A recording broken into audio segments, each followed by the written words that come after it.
Update is brought to you by Four Corners Siding. No matter the weather, Four Corners Siding can help protect your home. Your 4th of July weekend in southeast Wyoming will feature morning sunshine, clouds increasing Saturday and Sunday afternoon. Highs in the middle and upper 80s with lows upper 50s. Afternoon and early evening showers and storms possible both days, with Monday possibly seeing some more numerous storms, heavier rains into Monday afternoon and evening. Highs mid 80s, lows upper 50s. I'm day weather meteorologist Don Watzel. I expected it to be a lot easier. I thought it was going to be a piece of cake. I didn't know what step to take next. I was transitioning from the military. I was a vehicle gunner. An avionics specialist. I was an MP, military police. My friends thought I could do anything. I missed my unit, my family. Playing with my daughter, I felt like a stranger. I was overwhelmed. I couldn't sleep. I just wanted to be by myself. I didn't have a clear sense of what to do next. I was too proud. And then I thought, if I'm going through this, other veterans have gone through it too, right? I started to open up. And it made a huge difference. So I reached out and I saw that I wasn't alone. Because before I was able to take on my next mission, I had to take on just taking care of myself. To find purpose. Go to maketheconnection.net to learn how other veterans have overcome the challenges of transitioning out of the military. Hannah complained of a headache. It was a rhabdomyosarcoma. Within a few days, Hannah was in treatment because we were told that the tumor was very aggressive. And it very quickly became clear that St. Jude was the ultimate place to be. So we've essentially put our lives in South Africa on hold. Incredibly blessed to be here. St. Jude is an asset to the world. The research that is developed here is offered freely to the rest of the medical world. The entire way that the place operates is just to give and to care. I think it's the kind of place that not only stands as a beacon for pediatric cancer, but I think it could teach the world a couple of lessons about how to treat people. And I think if those lessons could be learned, even in their most basic form, this world could be a better place. St. Jude Children's Research Hospital. Finding cures, saving children. Learn more at stjude.org. AM 650 KGAB, Nick the Motor Guy, back here on KGAB, and with me today for the next segment, or next 2 or 3 segments maybe, Tim Joannidis, a good friend and tremendous mentor, and of course somebody well known in the Cheyenne and Wyoming area for being the owner of many years of Halliday Motors, and generally superb philanthropist, supporter of this community, and the brains and the brawn almost behind Cars and Cigars, a wonderful car show which had its inaugural event back in September of 2020, and we are going to be doing the second one this year, and so I thought we'd chat about that and see what Tim's been up to in his refirement, as he puts it. How are you, Tim? I'm doing great. Actually, I'm doing better than I deserve, Nick. Thank you. Well, you were just complaining to me that you had to have your jacket on in the 55-degree weather in Arizona, and I just want to say how sorry I feel for you. Well, it gave me an excuse to go out in the garage and wipe down a couple of my classic cars that we got down here. So actually, I needed. It was good. It's all good. But I'm not complaining. It's better than the weather you've been having in Cheyenne, that's for sure, recently. But yes, indeed. Hopefully by this weekend it's supposed to be back in the upper 70s, and you can get back out on the golf course. Yeah, go on the golf course. Send some of that 70-degree weather. Well, actually, send some 60 degrees, because if we got 70 degrees, Jim Casey's going to have GMCs floating down Westland. I understand. Yeah, I understand. I can honestly say I'm glad I wasn't there for that snowstorm. I've seen a lot of them over the years, but that looks like that was the daddy of them all. It was a biggie, but of course, as we spoke a little bit earlier, we were chatting, you would have still been the first one in the dealership. Oh, yeah. There's no doubt about that. I don't think that's what we're here to talk about today. But yeah, that was part of the challenge. I just figured if I could get there, everybody else could get there, right? That was always my philosophy. Oh, yeah, I remember when I first was working for you, someone said, you will never, ever beat Tim to the dealership, and I never did. And then when they call in, they say, well, I can't get in. It's too much snow, whatever. I can't get in. I said, no problem. Well, I'll come out and get you. I'll just come out and pick you up. And that single-mindedness is really what has created cars, cigars, and guitars. Because when you took me to lunch, probably a little over a year ago, and said, "Hey, how about helping with this thing?" We really wondered if we could pull off a car show in a pandemic, but you assured me we could, and you did it. Well, there was never an option. I don't think. We just it wasn't about me or you, or quite frankly, it wasn't even about the car enthusiasts. It was more about trying to raise that money for those 3 charities that needed money, and I feel really good that we all pulled together and we were able to overcome the obstacles, and it was a very successful event. It was, and there was tremendous help from the entire committee, and of course the IHAPA chapter here in Cheyenne, who worked their tails off that day. Mm-hmm.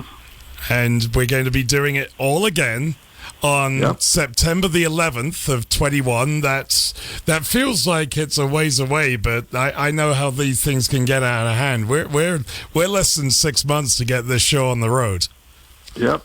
Well, as you know, we've been meeting since a week after the last event, so we've been preparing, and we rehashed everything that we did last year, and what can we do better, and what can we do a little different, and make it better for the car enthusiasts and for everybody involved. And I think we've come up with some great plans and some nice modifications. Considering it was the first year last year, though, we did a heck of a job. We netted $39,000 for 3 charities. $13,000 each for Family Promise and Habitat for Humanity and Safe House. Each got a check for $13,000 for off that car show event. So it definitely was a very, very much a success, but it doesn't mean we can't do better this year. And by the way, we don't want to forget to mention that this is all presented by our local HEPA Cowboy Chapter 211 here in Cheyenne. Absolutely, and they're a huge part of this. And of course, we shouldn't also forget our major underwriter. Without our premier underwriter. We've got a number of underwriters, but our premier underwriter, and he signed a 2-year agreement, so matter of fact, I just talked to Sam this morning.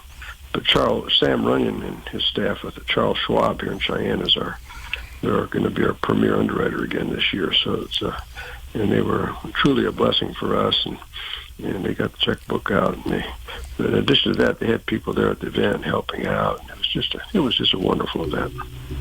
Well, it again shows the strength of this community.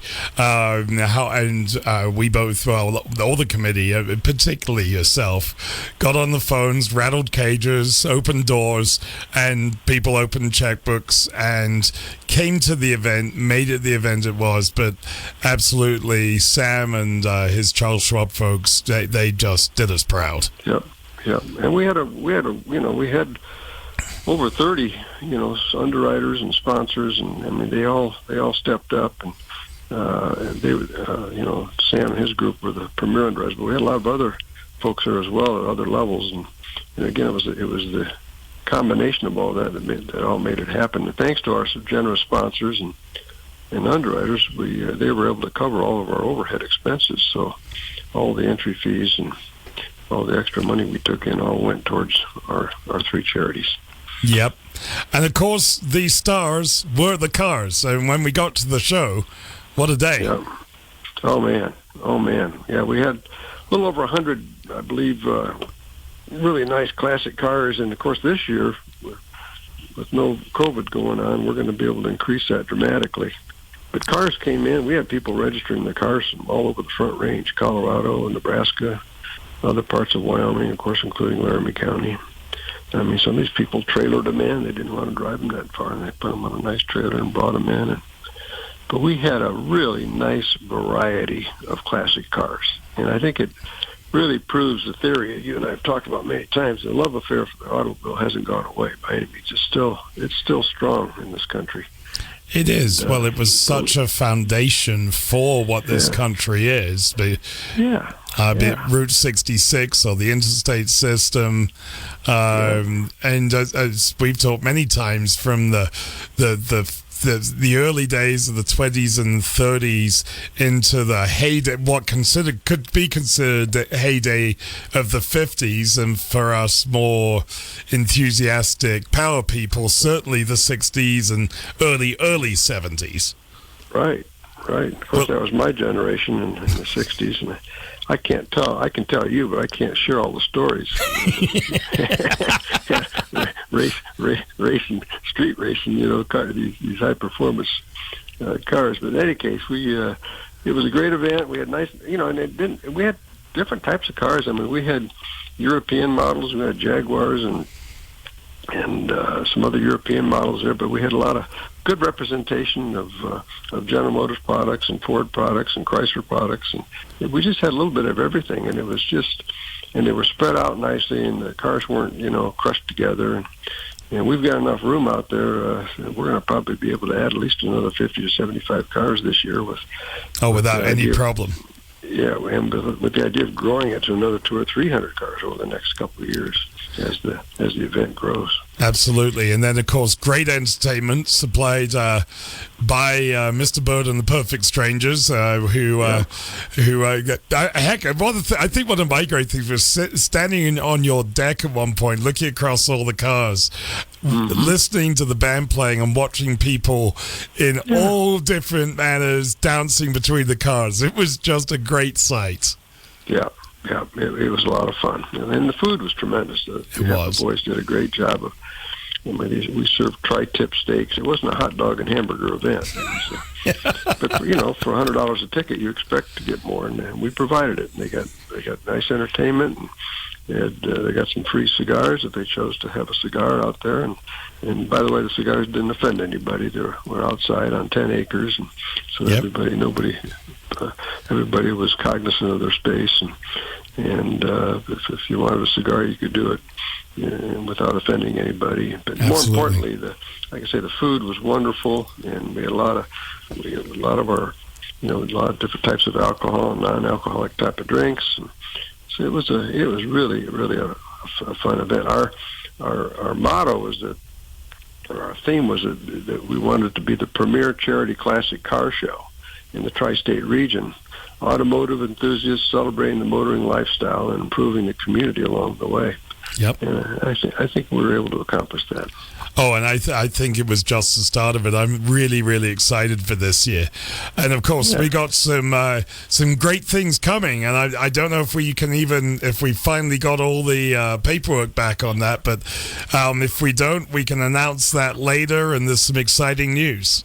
Well, just to whet everybody's appetite, it looks like we're going to this is going to be a televised event this year. We're in the process of negotiations with 3 or 4 major TV networks that have automobile programming, and that they specialize in automotive programming, classic car shows, and that kind of stuff. So we looks like we're on the edge here, and I think by the next show we'll be able to announce which stations and what programs they'll be on. But it appears that they're going to be shooting this live out of our event this year. So that's going to really put us on the map. And I really can't help but think that car enthusiasts are a different breed, as you know, Nick. And somebody's going to be sitting there in their garage or working on their car, watching this thing, or at their living room or whatever.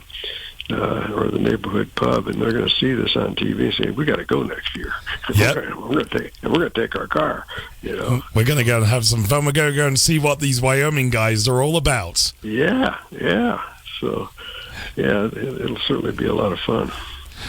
Well, I thanks for your time today. We're going to take a quick break, and then we will bring you back in, and we'll talk to folks about how they can get the car registered, because we'll take car registrations from, pretty much right away, right? Yeah, we're just about. I'm not sure if the website's up. It will be any day now, I think. If it's not, but we should be in a position to start taking registrations early, and if you were there last year and attended, we're going to make the registration process a little faster for the ones that are going to pre-register this year that were there last year as well. Perfect. Well, we'll take a quick break, and we'll be back with Tim Joannidis here on AM 650 KGAB. Wonder if you should get tested for colorectal cancer? Well, it's the second leading cancer killer in the U.S., and screening helps prevent it. So if you're 50 or older, it's time. Even if it doesn't run in your family, most often, colorectal cancer occurs in people with no family history. And it doesn't always cause symptoms, especially early on, so don't wait for symptoms to get tested. Screening helps prevent the disease by finding precancerous polyps so they can be removed. Remove the polyp, prevent the cancer. Screening also helps find colorectal cancer early when treatment works best. You might be thinking, oh no, not that test. But here's the thing, you have options. There's more than one screening test. Talk to your doctor to find the one that's right for you. No more excuses. If you're over 50, get tested, because colorectal cancer screening really does save lives. A message from HHS and CDC's Screen for Life campaign. I'm a firefighter. A teacher. I'm a farmer. I'm a barber. A waitress. A mom. We're all part of your community. Every day we move in and out of each other's busy lives. It's easy to take for granted all the little moments that make up our everyday. Some are good, others not so much. But that's life. It's when you experience a moment of uncertainty. Something or someone's behavior that doesn't seem quite right. These are the moments to take a pause. Because if something doesn't feel right, it's probably not. It's not about paranoia or being afraid. It's about standing up and protecting our communities. One detail at a time. Because a lot of little details can become a pattern. We trust our instincts. Just like you should. Because only you know what's not supposed to be in your everyday. So protect your everyday. If you see something suspicious, say something to local authorities. And we're back, AM 650 KGAB, Nick the Motor Guy, back here on KGAB. And I'm really proud to have somebody with me who, well, started as a business relationship, has kind of become a mentor, and occasionally, hey, Nick, you got rose-tinted spectacles, which, as business people, we all need those reminders. My good friend, Chris Fletcher, and Kawasaki District Manager for this region. Chris, thanks for coming on today with me. Oh, glad to, Nick. It's fun to have this opportunity to chat with you and your fans. Well, you know, we one of the joys of people in our industry, be it cars or be it bikes, is most of us who end up in here for a length of time that we'll just leave it alone, but it's been a while for both of us, right? Yes, sir. We're enthusiasts, and we do it because it just drags you in. It becomes really a great thing between the people you meet, the companies you get to work for, and quite honestly, and I tell people this all the time when they ask me, what about this machine, what about that machine? And if it's a Kawasaki against everything else, I have to look at it and go, well, I bleed green, so I'm just warning you ahead of time. And Kawasaki not only produces a magnificent vehicle, but the people who are in the company and the company itself, in my opinion, are as good as anybody out there. Well, that's wonderful for you to say, Nick, and it's something that I feel pretty strongly with, too. And, you know, I liken it to a disease. You know, we all kind of got this disease when we were kids. I blame it on my father, so... you know, but it's something that came into my life, and it's stuck, and it's never going away. So, and you know, and having good relationships with our business partners, is, like you were saying, it's fantastic. It makes it a really fun business. It really does. And your disease, and don't worry, I blame my father as well, so we're alike in that one, but your disease has started pretty early age. Why don't you tell us a bit about that? Yeah, well, I always loved bicycles. So growing up as a kid, I always had a bicycle, loved to ride in the dirt, loved to jump bicycles, all kinds of fun things like that. So it was like with my dad having motorcycles, brothers having motorcycles as I grew up. You know, I gained a liking to them at a very, I wouldn't say a young age as it stands in concern versus some other sports and such, but boy, by age of 10, I was playing on motorcycles, and by 11 and 12, I had already had a couple, and was riding them, taking them apart, rebuilding them, sometimes mashing two motorcycles together to get one. And, it was something that kept me very occupied as a kid. And honestly, it kept me out of trouble. So. Yes, I think that's a good piece of it. And of course, while you were doing that, you didn't exactly have any intentions of doing this for a living, right? Oh, no, it was something you think, oh, it'd be fun to work in doing this, but my head was so wrapped around just the joy of being able to get out and ride and hang out with friends and do those kinds of things. That was the first thing. And it wasn't until a little bit later in life that I kind of figured out, hey, this could be a career. But it was almost by mistake when it happened, right? Oh, absolutely. Yeah, for me it was. So I just ended up from a younger age, I ended up racing motorcycles in the dirt, motocross. And, with that, it just, I can say that from 13, 14 on, it was a part of my life riding and racing motorcycles in the dirt. So I got to put you on the line here. Were they always green? No, they were not. Oh! Started out on a Chaparral 100 and ended up getting Honda Elsinore 125, Honda Elsinore 50s, and kind of went from there. So you were a bit of a red guy then. I would say a little bit, early on. So, well, look, and rightly so. They are brilliant machines, but they're a good engineering company, very similar to Kawasaki. Absolutely. And so, when did you first really become aware of Kawasaki, and where did that come from? That was around 17, 18 years old. And with that, I just, as I started racing more, I just liked the green. Became a fan of the green and some of the motorcycles that they had available. Really, I started racing KX500s at about 18. And that is a lunatic machine at any age, but at 18, that was a handful. It was a handful, and I was a scrawny little runt, so I was I guess I could move it a little bit better than most of the guys at that time. So you actually went to school for something entirely different, right? Yes, sir, I did. I went to school to be a dental hygienist, and I was actually going on to be an orthodontist. And before I decided that school was just not in the cards for me, you might say.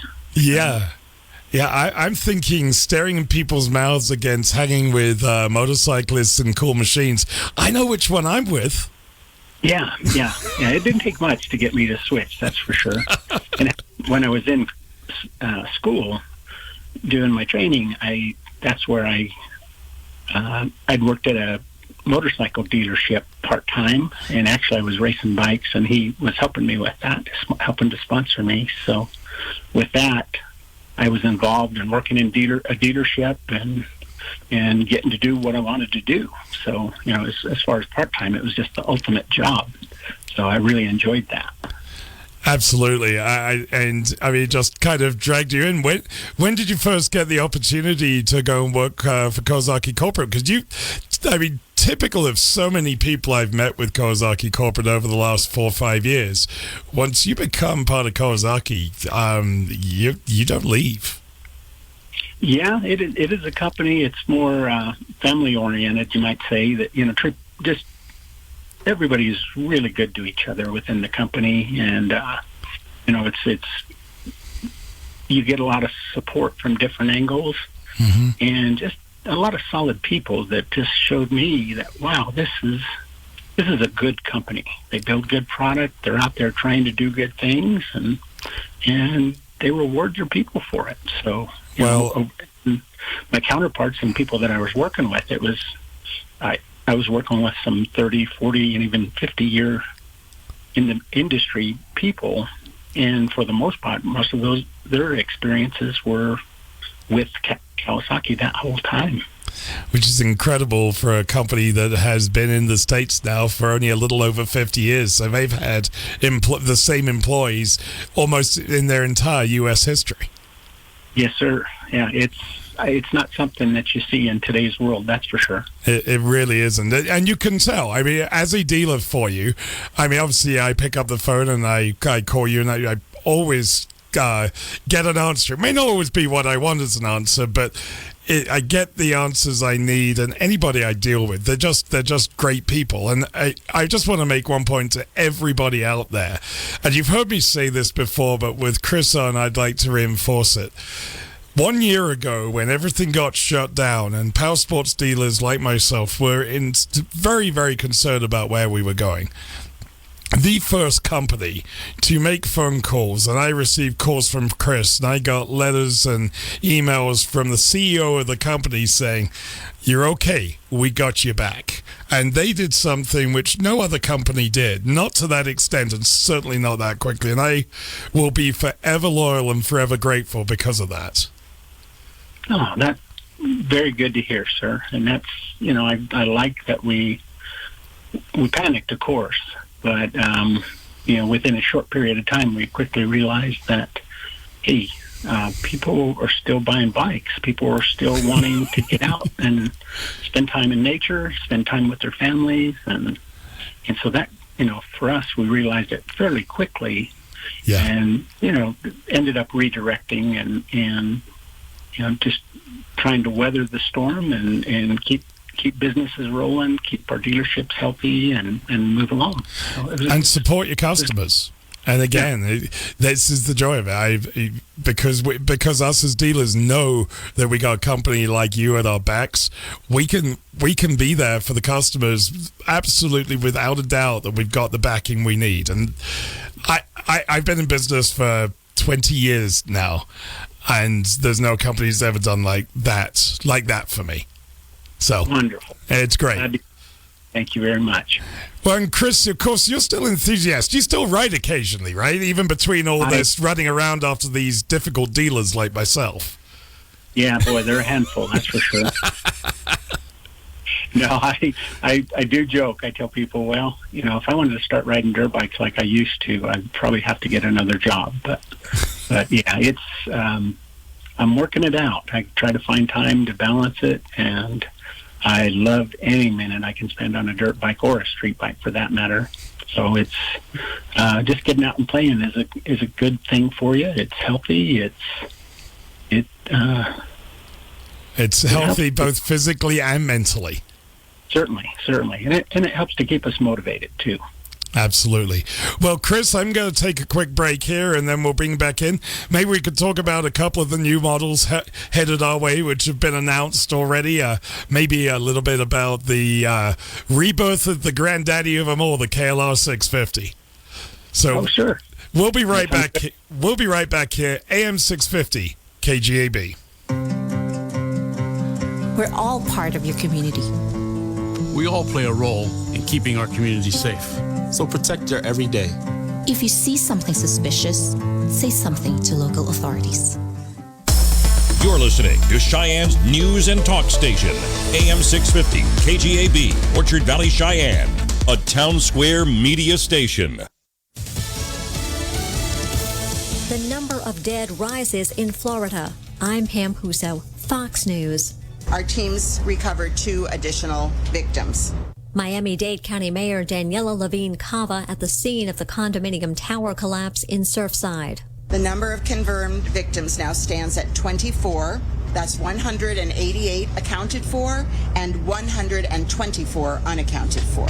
Complicating efforts to remove the rubble is the remainder of the building that's still standing and wobbling. Demolition workers are planning to bring it down tomorrow or Monday ahead of an approaching storm. The fear was that the hurricane may take the building down for us and take it down in the wrong direction, on top of the pile where we have victims.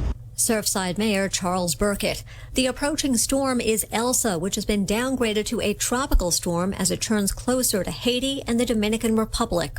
There's about 70-mile-per-hour sustained winds. Now, the impact from the storm, whether it's a strong tropical storm or a weak hurricane, will begin affecting the Florida Keys and portions of the South Florida Peninsula.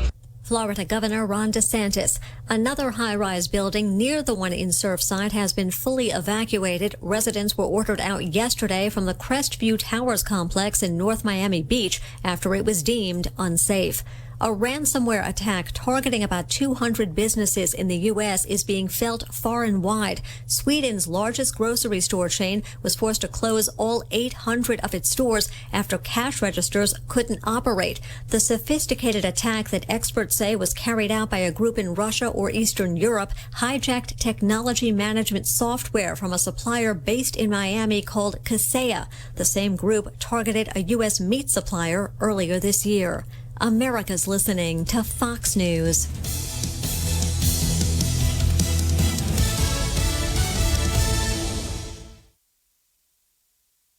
July 4th is coming up, and Fox News Shop is having their biggest sale of the year. It's a perfect time to give the Fox News fan in your life the greatest gift of all, exclusive Fox News gear. Go to shop.foxnews.com to get 20% off on all your orders with code FOX4TH now through July 5th. Shop bestsellers like the Fox News Stars and Striped Socks, Fox and Friends hats, the 5 tumblers, Gutfeld t-shirts, and much more. Hurry and head to shop.foxnews.com to receive 20% off on all orders with code FOX4TH now through July 5th. Due to overwhelming demand, we're extending our special Grateful Nation offer. We're giving all active military and veterans Fox Nation for free for an entire year. Get the shows that celebrate our country and the people that serve and protect it. So if you haven't subscribed to Fox Nation, do it now because we're extending this special offer. If you're active military or a veteran, go to foxnation.com right now. Thank you for your service and your sacrifice, and enjoy your free year of Fox. New cases of the coronavirus are ticking up in the U.S. Johns Hopkins University says nearly 30,000 people tested positive yesterday. The Biden administration is certainly making a very big public push to get more Americans vaccinated. The CDC has given us a breakdown of where things stand with the vaccine, where it shows about 156 million Americans have been fully vaccinated, 181 million getting at least one dose, and close to 58% of adults 18 and older are fully vaccinated. The White House certainly wanted those numbers to be a bit higher than where they are right now. The president, though, insists that progress is being made. Fox's Mark Meredith. At this hour, President Biden is in Traverse City, Michigan, touting the gains made against COVID-19. Whether it's at the gas station or the supermarket, Americans are paying more for everyday items. House Democrat Dan Kildee tells Fox's Neil Cavuto the squeeze on consumers is real. We obviously always want to be concerned to try to manage the economy to avoid runaway inflation. I think there is a difference in terms of the experience we're having now and those past periods where, as you point out, there were structural problems in the economy. Some opponents to White House economic policy believe too much government spending could overheat the economy, causing a wild spike in prices. The speedy withdrawal of U.S. forces from Afghanistan is being questioned by people who have concerns about the Taliban regaining control. Former Navy SEAL Rob O'Neill, who killed Osama bin Laden, was on Fox and Friends. When we do try to evacuate, which will take a number of weeks, we're going to need to probably put some more airborne assets in there to include troops. There's going to be more fighting. It's not a good idea to just completely withdraw, and certainly a bad idea to give them a timeline. A small contingent of U.S. troops, about 650 or so, will remain in Afghanistan to protect the U.S. Embassy in Kabul. Pam Puso, Fox News. Our update is brought to you by Four Corners Siding. No matter the weather, Four Corners Siding can help protect your home. Your 4th of July weekend in southeast Wyoming will feature morning sunshine, clouds increasing Saturday and Sunday afternoon. Highs in the middle and upper 80s with lows upper 50s. Afternoon and early evening showers and storms possible both days, with Monday possibly seeing some more numerous storms, heavier rains into Monday afternoon and evening. Highs mid 80s, lows upper 50s. I'm day weather meteorologist Don Watzel. Adopt US Kids presents What to Expect When You're Expecting a Teenager. Learning the lingo. GOAT, G-O-A-T, acronym, stands for Greatest of All Time. As in, spaghetti sandwiches for dinner? They're my fave. Dad, you're the GOAT. You don't have to speak teen to be a perfect parent. Thousands of teens in foster care will love you just the same. Visit adoptuskids.org. Brought to you by the U.S. Department of Health and Human Services, Adopt U.S. Kids, and the Ad Council. And welcome back once again to Weekend in Wyoming. I'm Doug Randall. On this segment, I have Cody Tucker with 7220sports.com. Cody, welcome aboard. You're newly affiliated with us in Town Square Media of Cheyenne. Is that right? Yeah, absolutely. Thanks for having me, first of all, Doug. I appreciate it. Really happy to be here. Really excited. I started this thing in June of 2019, and obviously we've been in some very uncertain times, and getting on with Town Square just adds stability and longevity to something that I created, and it feels really good to know that it's going to be around for a long, long time. I think there's a lot of interest in UW sports, big market for what you're doing. Yeah, absolutely. When I was in Michigan as a sports reporter, people thought I was crazy when I came up with this idea because, their thought is Wyoming only has 500,000 people. But they didn't understand that 500,000 people care about the Wyoming Cowboys, whether that's a little bit or a lot. So that's a whole state, and no other state can say that. Well, and we don't have Wyoming and Wyoming State, Southern Wyoming. We've got one four-year university. People follow it closely. When they do well, people get excited. When a former Polk does well, like Josh Allen in the NFL, people love it. Yep. It's a big deal here. Absolutely. And people outside of Wyoming don't really understand it. We're small but mighty, I guess is a good way to put it. People have no idea what it takes to get to Laramie. On a day like today, obviously, what it takes for us to go 45 miles is quite a feat. So you're not going from Moreland or Sheridan, most times to get to a basketball game. It's just the reality where we live. So people do care tremendously, though. Absolutely. Now, 7220 Sports, for those whom it doesn't ring a bell for, the elevation of Laramie. Yep, the highest football stadium in Division I football. And something we like to take advantage of by reminding people of that when they come from the lower elevations. That's right. Now, you mentioned the difficulty of getting to Laramie. How much is it a problem to recruit athletes to Laramie? Is that tough? I mean, I'd imagine it's not easy. It's the demographics are slanted a certain way. It's Laramie's kind of out there on its own. I know we take a lot of pride in it, and it's like, Wyoming's hometown, but for a kid coming from inner city Chicago maybe or Dallas, it's a little different. But, I think these teams, though, they're their own little community, and they bond together, and they're buddies, and they're, lifelong brothers. And to be honest with you, Doug, there's not that many Division I opportunities out there, if you think about it. Yes. And I covered sports in Houston, Texas, and all those kids thought they were going to Texas. They all thought they were going to Texas A&M. There's only so many scholarships to go around. So I think we've been really fortunate in Denver. Really picked up a lot of kids out of the Denver metro area that have really made a big difference at Wyoming. And Craig Bull, since he's been here, has made a huge effort to keep the Wyoming kids in state that need to be here. So, which didn't used to be the case so much. No, and you can't win with a whole roster loaded with Wyoming kids. You just can't, and we know that. I mean, it'd be a cute story, but it just won't work. So it is nice to keep the ones that should be here, Division I caliber athletes. That's key. Which you're looking at a handful of kids, but nonetheless, it's a nice tie. Yeah, and also a great thing about Craig Bull is his walk-on program is phenomenal. He encourages walk-ons. I think 33-plus walk-ons have earned a scholarship under him since he's been here since 2014. So a lot of those are Wyoming kids. Of course, when a Josh Allen comes from Wyoming and does well, we've sent several notable players to the NBA. That does help with recruiting. Absolutely. Right now, it's so unbelievable still to this day. Remember back in the day, you turn on an NFL Sunday and be like, oh, there's a Wyoming guy. It's amazing. Holy cow, I get to watch a Wyoming guy. Now there's 16 of them. It's harder not to find a Wyoming guy on TV, which is just gives us all a sense of pride, of course. And, I'm a Wyoming guy first and foremost, so it does give you pride. And especially when you live outside of Wyoming and go, yeah, you see that guy? Yeah, I know where he went to school. He's from my state. Good chance people might even know him. A lot of folks know Josh Allen. Oh, Josh, for sure. But, yeah, a lot of even the other guys, Chase Roulier just got paid by Washington. And Marcus Epps had some nice plays in Philly. And there's just one guy after another, and it's so great to see. Tell us about yourself. You're originally from Michigan? Cheyenne. I'm from Wyoming. Oh, okay. Tell us a little bit about your background. Yeah, so I'm from Cheyenne. Graduated from Central High School and went to LCCC. Got my journalism mass media degree at LCCC and then started this crazy ride. My first journalism job was in Moreland, Wyoming, and still went to every Wyoming game, by the way, which was a 10-hour round trip on Saturday. People do that here, though. Yeah. It was brutal. And then ended up in Douglas. Spent a couple years there, and then went to a newspaper in Houston. Covered Jalen Hurts, the current Eagles quarterback, when he was in high school down there. And is he a good guy? Or? A great guy. Yeah. And Alabama was on him like right out of junior high. So that's the way it is anymore with the big time recruiting. Oh man, especially down there. Yeah. I actually took a pay cut to go from Douglas to Houston. But are you serious? Isn't that crazy? That seems impossible. Yeah, about an $8,000 pay cut. Oh my Lord. Yeah, but I thought, when are you going to get experience like this? I covered probably 50 Division I football players. Looks great on a resume. It does, and it was great experience because people do care. They care tremendously about high school football. Not that Douglas doesn't, because they really do in their own way too. But high school football in the South is almost a religion. Yeah, Friday Night Lights is a big deal. Absolutely, and the stadium was almost as big as War Memorial Stadium, the main one I covered. And you'd be in the press box, and they're feeding you like Chick-fil-A, and there's big screens that show the replay, and you're like, what is this?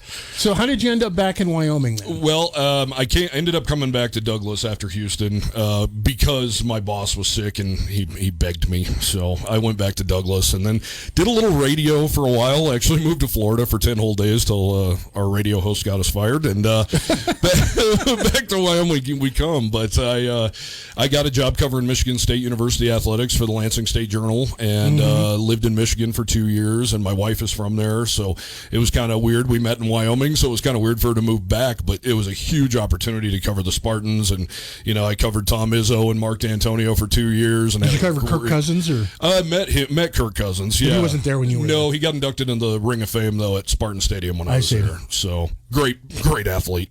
Well, he's done very well for himself. Yeah, he was. Who knew he was such a great football player? Well, 5th round draft choice. He's made his money and made his mark right now in the NFL. Yeah. So how's Michigan State? How's covering that different than covering the University of Wyoming? Oh, just there's 1.5 billion reporters that cover Michigan State, and then after Michigan State, I actually moved on and covered the Pittsburgh Penguins, and 1 million people cover the Pittsburgh Penguins too. So that's kind of the difference here. You get way more. You get to know the players better.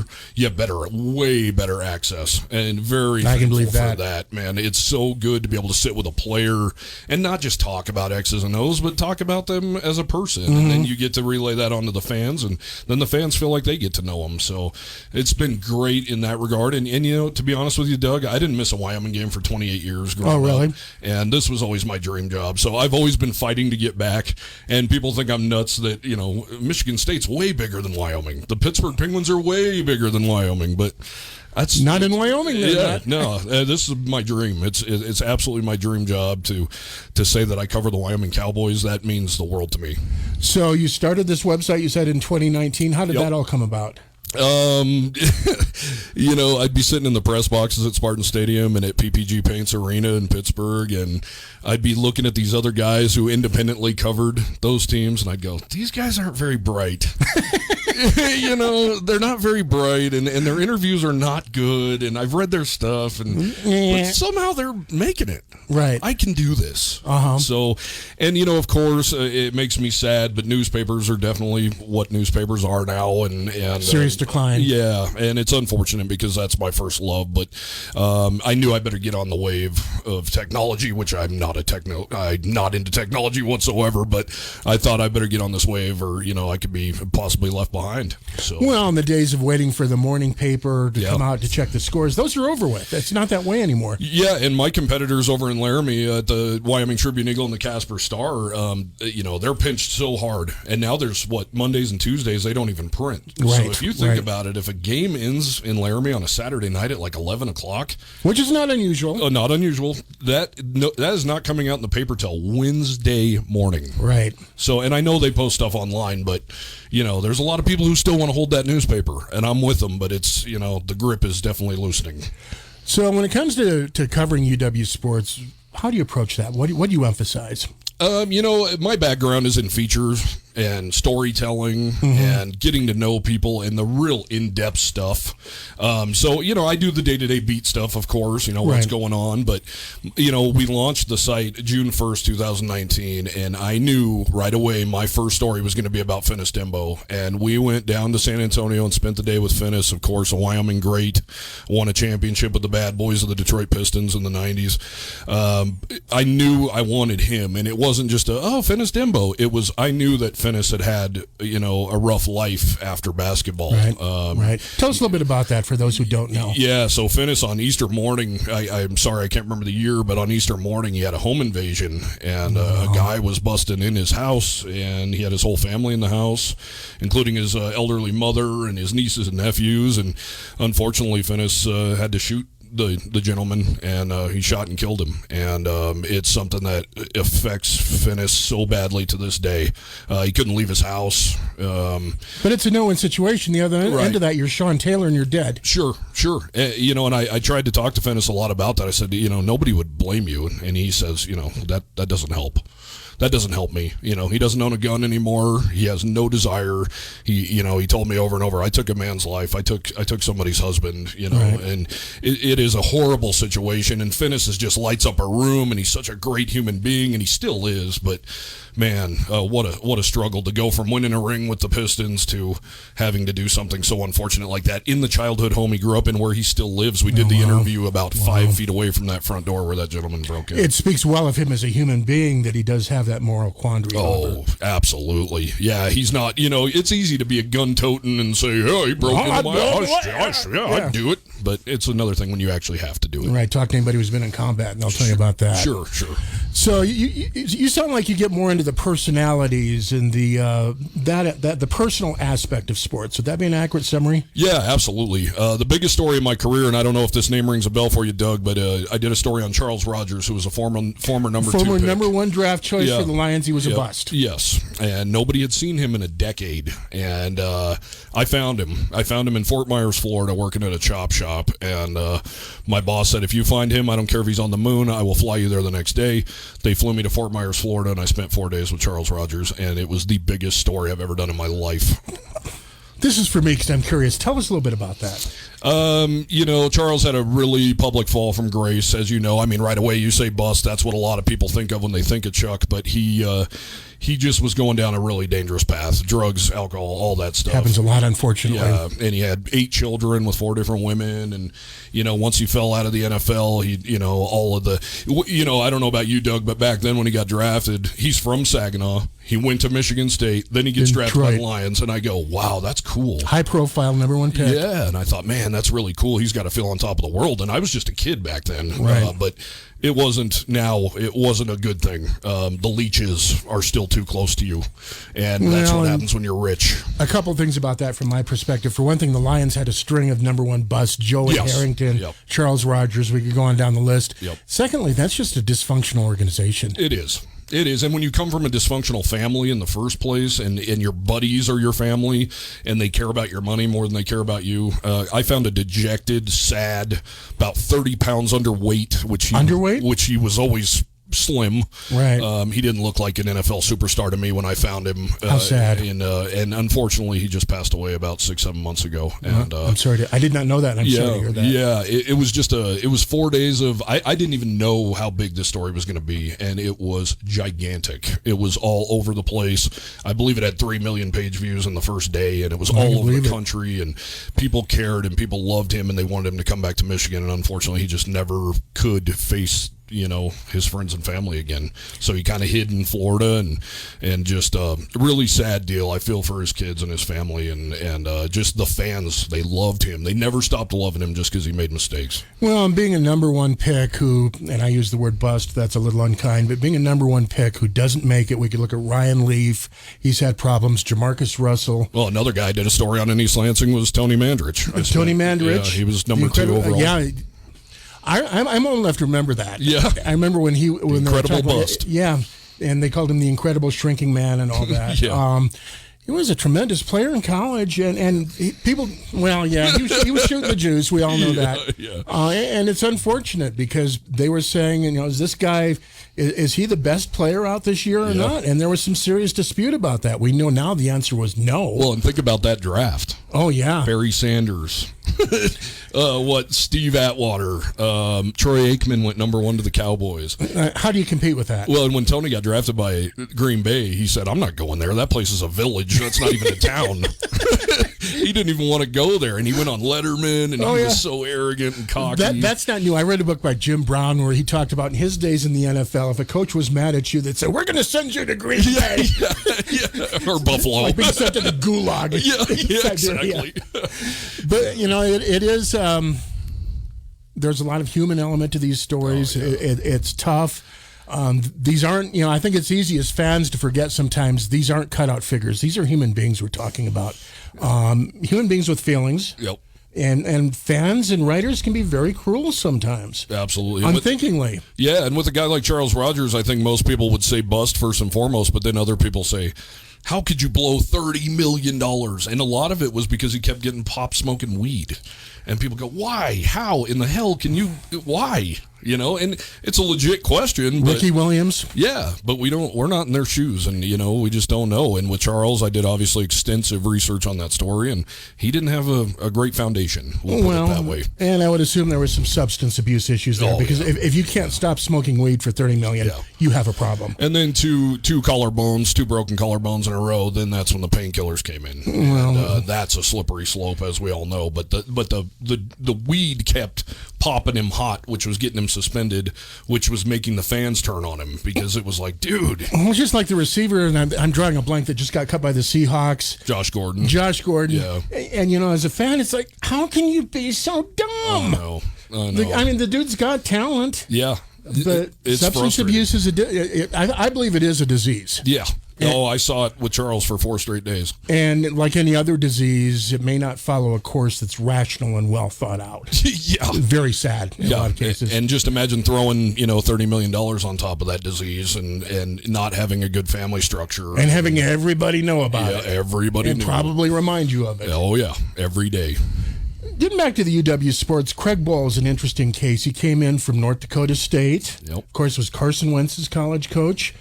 He said when he came here that his main goal was to instill toughness in the Cowboy football program. I think we see that reflected on the field, don't you? Oh, absolutely. And you have to be tough to run in his scheme because run is the key word in his scheme. Right. And he's all about running the ball and playing good, tough defense, and he's done that. And, man, the championships haven't been there yet. I honestly feel like that's going to change very soon. I do as well. Yeah, but he has put so many kids in the NFL. A kid like Logan Wilson, who is Wyoming tough to the nth degree. Yeah, absolutely. A Wyoming kid who came in as a defensive back and is now roaming the middle of the defense for the Cincinnati Bengals. Mm-hmm. I mean, just he personifies Wyoming football. Mm-hmm. Toughness, nose to the grindstone, hand in the dirt. I'm here to play ball. Right. And that's what he did. What they like to call a blue-collar lunch pail attitude. Absolutely. As opposed to the superstar. Yeah, and you don't see that a lot on Craig Ball's team. Those guys you really don't. Dancing, and you don't see it. It doesn't fit Wyoming either. No. I think Rocket Ishmael's son was probably the most flamboyant, if you want to put it that way. Right. And he picked up a couple personal fouls, and Craig Ball's face turned very red. What happened with him anyway? He's just back in Dallas. Last I talked to him, he was hoping to latch on maybe with Canadian Football League, but nothing yet. So great kid. I hope the best for him too. And that's the beauty, honestly, Doug, about these guys. And I'm not just saying it to blow smoke, because I would tell you if these kids sucked. Mm-hmm. They're great human beings. Mm-hmm. They're all just so good, and you didn't covering professional sports like I did. You didn't always see that. No, there's a lot of people in professional sports who are not exactly role models. Right, but on the flip side too, when you're covering the Penguins, you can hammer those guys. They make millions of dollars. Oh yeah, so if they slip up, you're in trouble with the media. Absolutely. But college kids, you just can't and you shouldn't do it. Right. And but these kids are just, man, they're Craig Bohl only recruits a certain kid. And he means it. It's not lip service or coach speak. These kids are legit human beings. How do you think the new basketball coach is going to do, men's coach? Love him. Love him. All he did was come in and pull the #1 recruiting class in the Mountain West. Wyoming's been nothing short of a dumpster fire for the last 3 years. He pulls the #1 recruiting class over Zoom calls Oh, wow. Yeah, when you think about it, different challenges this year. Yeah, he got his first day when he signed on the dotted line was St. Patrick's Day, and we all know that's about the time the world went to hell in a handbasket. Right. All he did was go recruit the players that were on that squad anyway, face to face. The Hunter Maldonado, Hunter Thompson, Kenny Foster, Quan Marble, the guys you wanted from last year's team to come back. He went and got those guys back, and then just went on a whirlwind tour of pulling off guys, including a guy named Marcus Williams, who's playing point guard right now. He's the fourth leading true freshman scorer in the nation. Really good, and these guys don't lose a year of eligibility. So this year is really a learning experience. There's been some, rough moments, but they've already won more games than they won last year. And the trajectory is incredible. Jeff Linder is a very good coach, very good man. It's been a real breath of fresh air. And Alan Edwards was a great human being too, don't get me wrong, but that was not working. The program went south, though. It wasn't working. On the court, the product was just not there. No. After a time, we had some success with the Cowboy basketball program. Yeah. And fans, I wouldn't say they were spoiled, but they certainly had higher expectations. Yeah. And it kind of all went south for a couple of years. Oh, my God, did it ever. It just, and the fans showed it. I mean, it was like a morgue in there, and I know I kind of pissed Alan Edwards off last year because I said, if you know Laramie, where the AA is, there's a cemetery across the road, and I wrote that there was more action going on in the cemetery than there was in this building, and he kind of thought that was a low blow, but maybe it was, but man, it was kind of the reality of the situation. And even just here in Cheyenne, just talking with people, talking with fans, I mean, the attitude got real bleak. You probably couldn't even give away tickets, I'd imagine. It was brutal. It was difficult, and that's something we do here. And there were times where nobody really wanted them. Yeah. Well, I'm a huge fan of sports, period, but there was times even when I was just a Wyoming fan that I didn't want to go over there either. How about the women's team? What do you see happening there this year? Oh, they're just always, I don't cover them as hard, of course, but I pay attention to them a little bit. They're steady Eddie. Yeah. They're always steady Eddie. They play good basketball, good fundamental basketball. They had some good years there in the early years of the century, though. Yeah, Joe Legursky was a real breath of fresh air. Rock Springs guy. When I was in Rock Springs, I used to work with his brother Bob, who was the high school basketball coach. I was doing radio out there. Yeah. Bob was a great guy. I used to call him up on the road at 3:30 in the morning. Dude always talked to me. I always appreciated it. Well, in smaller towns, you build these relationships with people. Yeah, oh yeah. And in Wyoming in general. Oh yeah, Douglas feels like a second hometown to me. I love that place. I always will. It always is a special place. I do, but Cheyenne's home, and Cheyenne's nice. I've been fighting for a decade to get home, so it feels so good to be here. And my wife's a probation officer, so it's not as easy for her to find a job, and it's not easy for, as you know, it's not easy for media people to find jobs all the time too, especially ones they want and in desired locations. Right. So the stars kind of aligned, and we both finally ended up in Cheyenne, and it feels so good to be around family and friends again, and to be home. I mean, I fought really hard to get back to Cheyenne for years, so it feels great. I love my hometown. I love this place, and if all goes according to plan, I'm never going anywhere again. I'll just go on vacations. You kind of touched on this, but I think it's something worth hitting again. COVID-19, how's that affected college sports? How's it different? How is it not? How's it not? That's the better question, honestly. It was kind of embarrassing. I actually kind of broke down a little bit when they canceled the season, the football season initially. I was doing a podcast, and the tears started coming.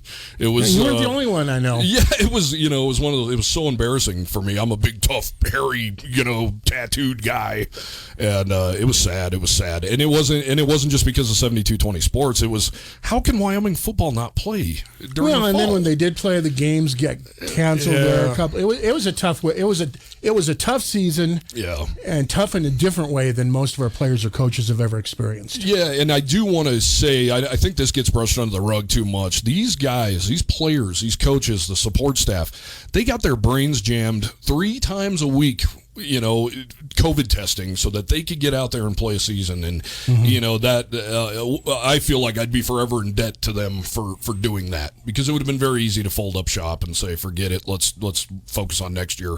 And they did that. They worked their butt off. And as you know, a college kid not going to bars and not going to parties, like, they sacrificed a lot to do this for us. So it meant a lot, but it's been bizarre. I'm not able, unfortunately, to get a lot of those personal stories this this year, and I think fans understand.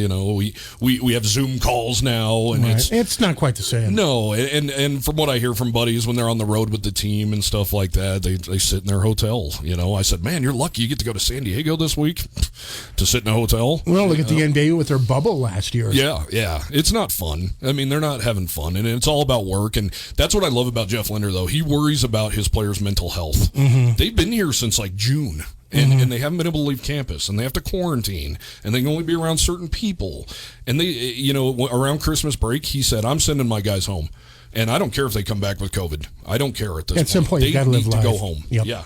They need to see their family. They can't even go up and hug their family after games and stuff. So it's just it's bizarre, and I hope the light at the end of the tunnel is getting a little brighter. Cody, we're just about out of time. Any last thoughts on UW Sports, your website, or life in general, or whatever you'd like to toss out there? I just hope fans check it out. We've been around for a while, and we've gained a name, but now we're on a bigger platform, obviously, and I really hope people check it out. I think the future of Wyoming football, especially, is extremely bright in the more near future, but I think basketball is extremely bright as well. But football, spring ball is right around the corner. They're taking all of April. They're going to have a spring game in May. Do we think we're going to have a normal season this fall? Have you heard anything?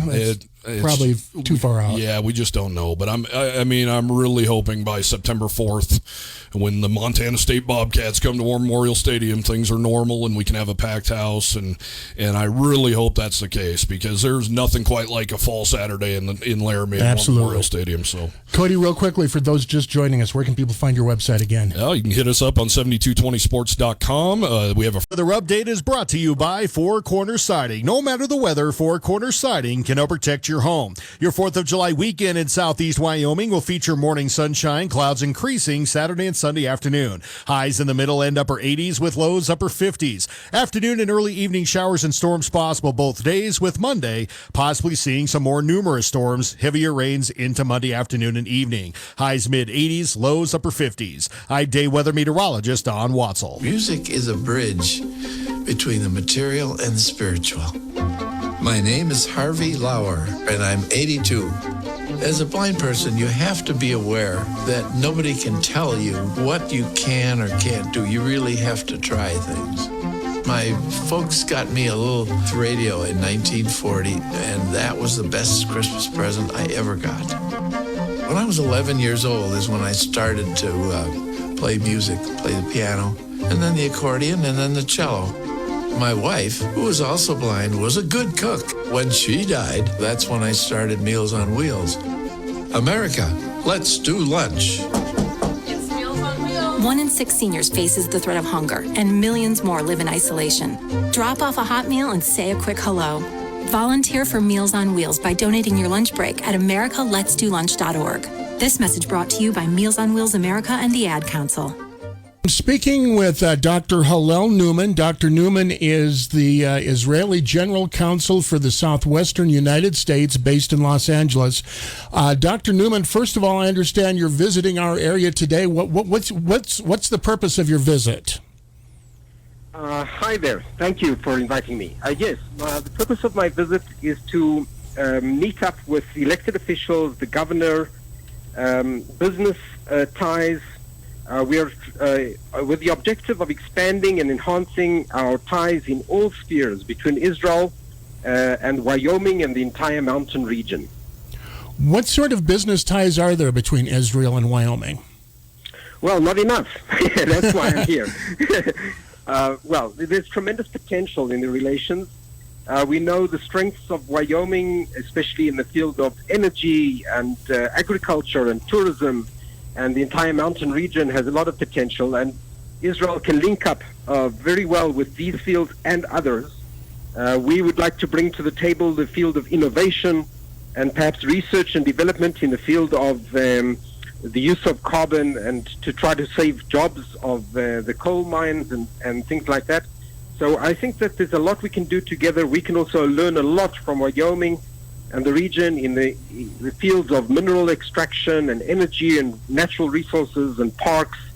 So my idea is to expand and enhance our relations as much as possible. Dr. Newman, why aren't there existing ties, do you believe? Well, there are ties, but there's just not enough. I think that there's not enough visits, mutual visits. and delegations between Israel and Wyoming and the region. And that's why I came, in order to facilitate and open up a new future of ongoing relations and engagements. I met also with the Business Alliance, and we discussed different options of working together. And our hope is that we will bring more delegations, whether they be physical or virtual, in order to enhance the contacts. Our consulate sits in Los Angeles, and not very often do we visit Wyoming. So now we're opening a new future, and I intend to visit quite often in order to expand these contacts for the benefit of all people. Now that the COVID-19 pandemic is at least easing somewhat, do you think that will become a little bit easier? Yes, definitely. I can just tell you that from Israel's perspective, the majority of the population have been vaccinated, and therefore the country has opened up domestically completely. We have events with thousands of people. There are no limitations anymore within Israel. And we also believe that we can now enhance contacts with people overseas and move forward. The world is opening up after coronavirus, and coronavirus has actually accelerated many fields of business that are the fields for the future. And Israel is a pioneer and a powerhouse in the fields of innovation, many of them as a result of coronavirus. How so as the result of coronavirus? Tell us about that. Sure. Well, there's been a shift in the economic world order, I would say. It began before coronavirus with a shift towards innovation and artificial intelligence. And Israel is really a global leader in the different fields of innovation, and they touch every single field of application, whether it's agriculture, irrigation, medicine, automobile industry, just smart mobility, smart cities, all these fields. Now, coronavirus accelerated this trend towards artificial intelligence, self-reliance, streaming services, cyber services and security. All these fields, automation, robotics, these are the fields of the future which base themselves mainly on artificial intelligence. And Israel is lucky to be in that position of a global leader and a powerhouse in the fields of innovation. You know, we never had natural resources to rely on. So we developed the field of innovation. And innovation touches on every single field. Modern technology impacts everything today. Well, you mentioned Israel doesn't have a lot of natural resources. We have the natural resources here in Wyoming. If you have the innovation, I could see where that could be a successful partnership. Exactly. That's exactly what I'm referring to, that you hit it 100%, that we can learn from Wyoming, especially in the fields of natural resources and how to extract minerals from the earth. And we might need many things that are extracted from the mining here in Wyoming. And we can share with our experience and knowledge in the fields of innovation and how to use modern technology in order to improve access and even vocational training of people that fear that they might lose their jobs or something like that. We can perhaps assist in vocational training and preparing the people for the future trends. Okay, I'm speaking with Dr. Hillel Newman. Dr. Newman is the Israeli Consul General for the Southwest United States, based in Los Angeles. He's visiting Southeast Wyoming. We are pre-recording this interview on Friday. It will air on Saturday. Dr. Newman, switching gears, back in Israel, there's a ceasefire. How's that holding up with Hamas? Yes, of course, we are very glad that there's a ceasefire, but for a long-term solution, we have to disarm the Hamas. The Hamas is a terrorist organization that has encamped itself within the Gaza Strip, adjacent to Israel's border on the southern border, and they instigate violence according to their own interests and perceived interests and their rivalry with the Palestinian Authority. And they instigate violence. They launch rockets against civilians. We had more than 5 million civilians under the threat of rockets. They had to rush to bomb shelters within 15 seconds. This is an impossible reality. They talk a lot about relinquishing territory for peace. So Israel did that. Israel gave territory to the Palestinian Authority. The entire Gaza Strip was vacated by Israel. And the result is that we have not received peace. We have received rockets and terrorist attacks. So we have to address this issue, and a long-term solution has to address the Hamas antagonism and aggression, perhaps disarm them, disable them completely. Now, I'm reading that Iran is largely behind this. Is that correct? Yes, that is 100% correct. Iran, unfortunately, is behind a lot of the malign activity in the entire Middle East. Iran is the number one state sponsor of terrorism, and they support proxy military radical groups like the Hamas and the Hezbollah and Palestinian jihad organizations. And they're dead set against the Western values, and Israel represents those Western values, like liberty and freedom and LGBT rights and things like that. So they attack Israel, and they use their proxy groups like Hamas and Hezbollah, and they instill unrest in the entire Middle East. You know, Israel has normalized relations with a few Arab countries recently, like UAE, Bahrain, Morocco, and Iran is opposing any kind of peace, coexistence, or normalization. So they use their proxies to try and instill unrest and violence. So can you solve the problem without dealing with Iran? Perhaps you're right. We do have to deal with Iran, but we also have to deal with the immediate problem, which is the proxy groups themselves, which are Hamas and Hezbollah. So if we manage, for instance, to cut off the supplies or the arms and the military and financial supplies from Iran to Hamas, then we might not solve the Iranian problem, but we can solve the Hamas aggression and violence against civilians. So there are different ways of dealing with the problem. I think that Iran is a long-term, very long-term issue, and we won't see a real change there unless they're under extreme pressure and the regime changes its policy. But we can deal with the Hamas and the Hezbollah in different means. And what might those means be? Militarily or diplomatically? Well, we'd like to solve it diplomatically.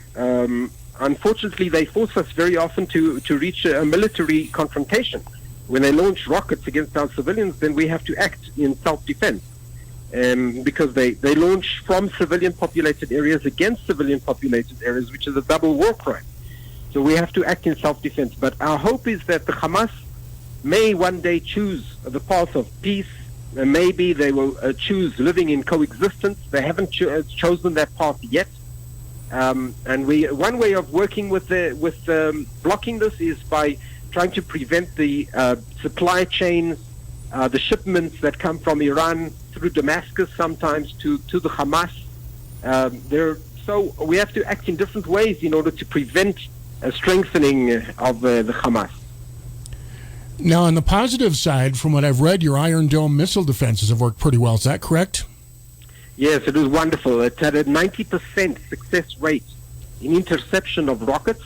I mean, the Hamas launched more than 4,000 rockets against the state of Israel, and the majority, 90%, were intercepted mid-air. And this is a wonderful model of cooperation between Israel and the United States, because the Iron Dome was developed in collaboration between the United States and Israel. And now the Iron Dome interceptors are even deployed in the United States to save American lives. Dr. Newman, are you at all concerned about possibly some growing political support in the American Congress for Hamas?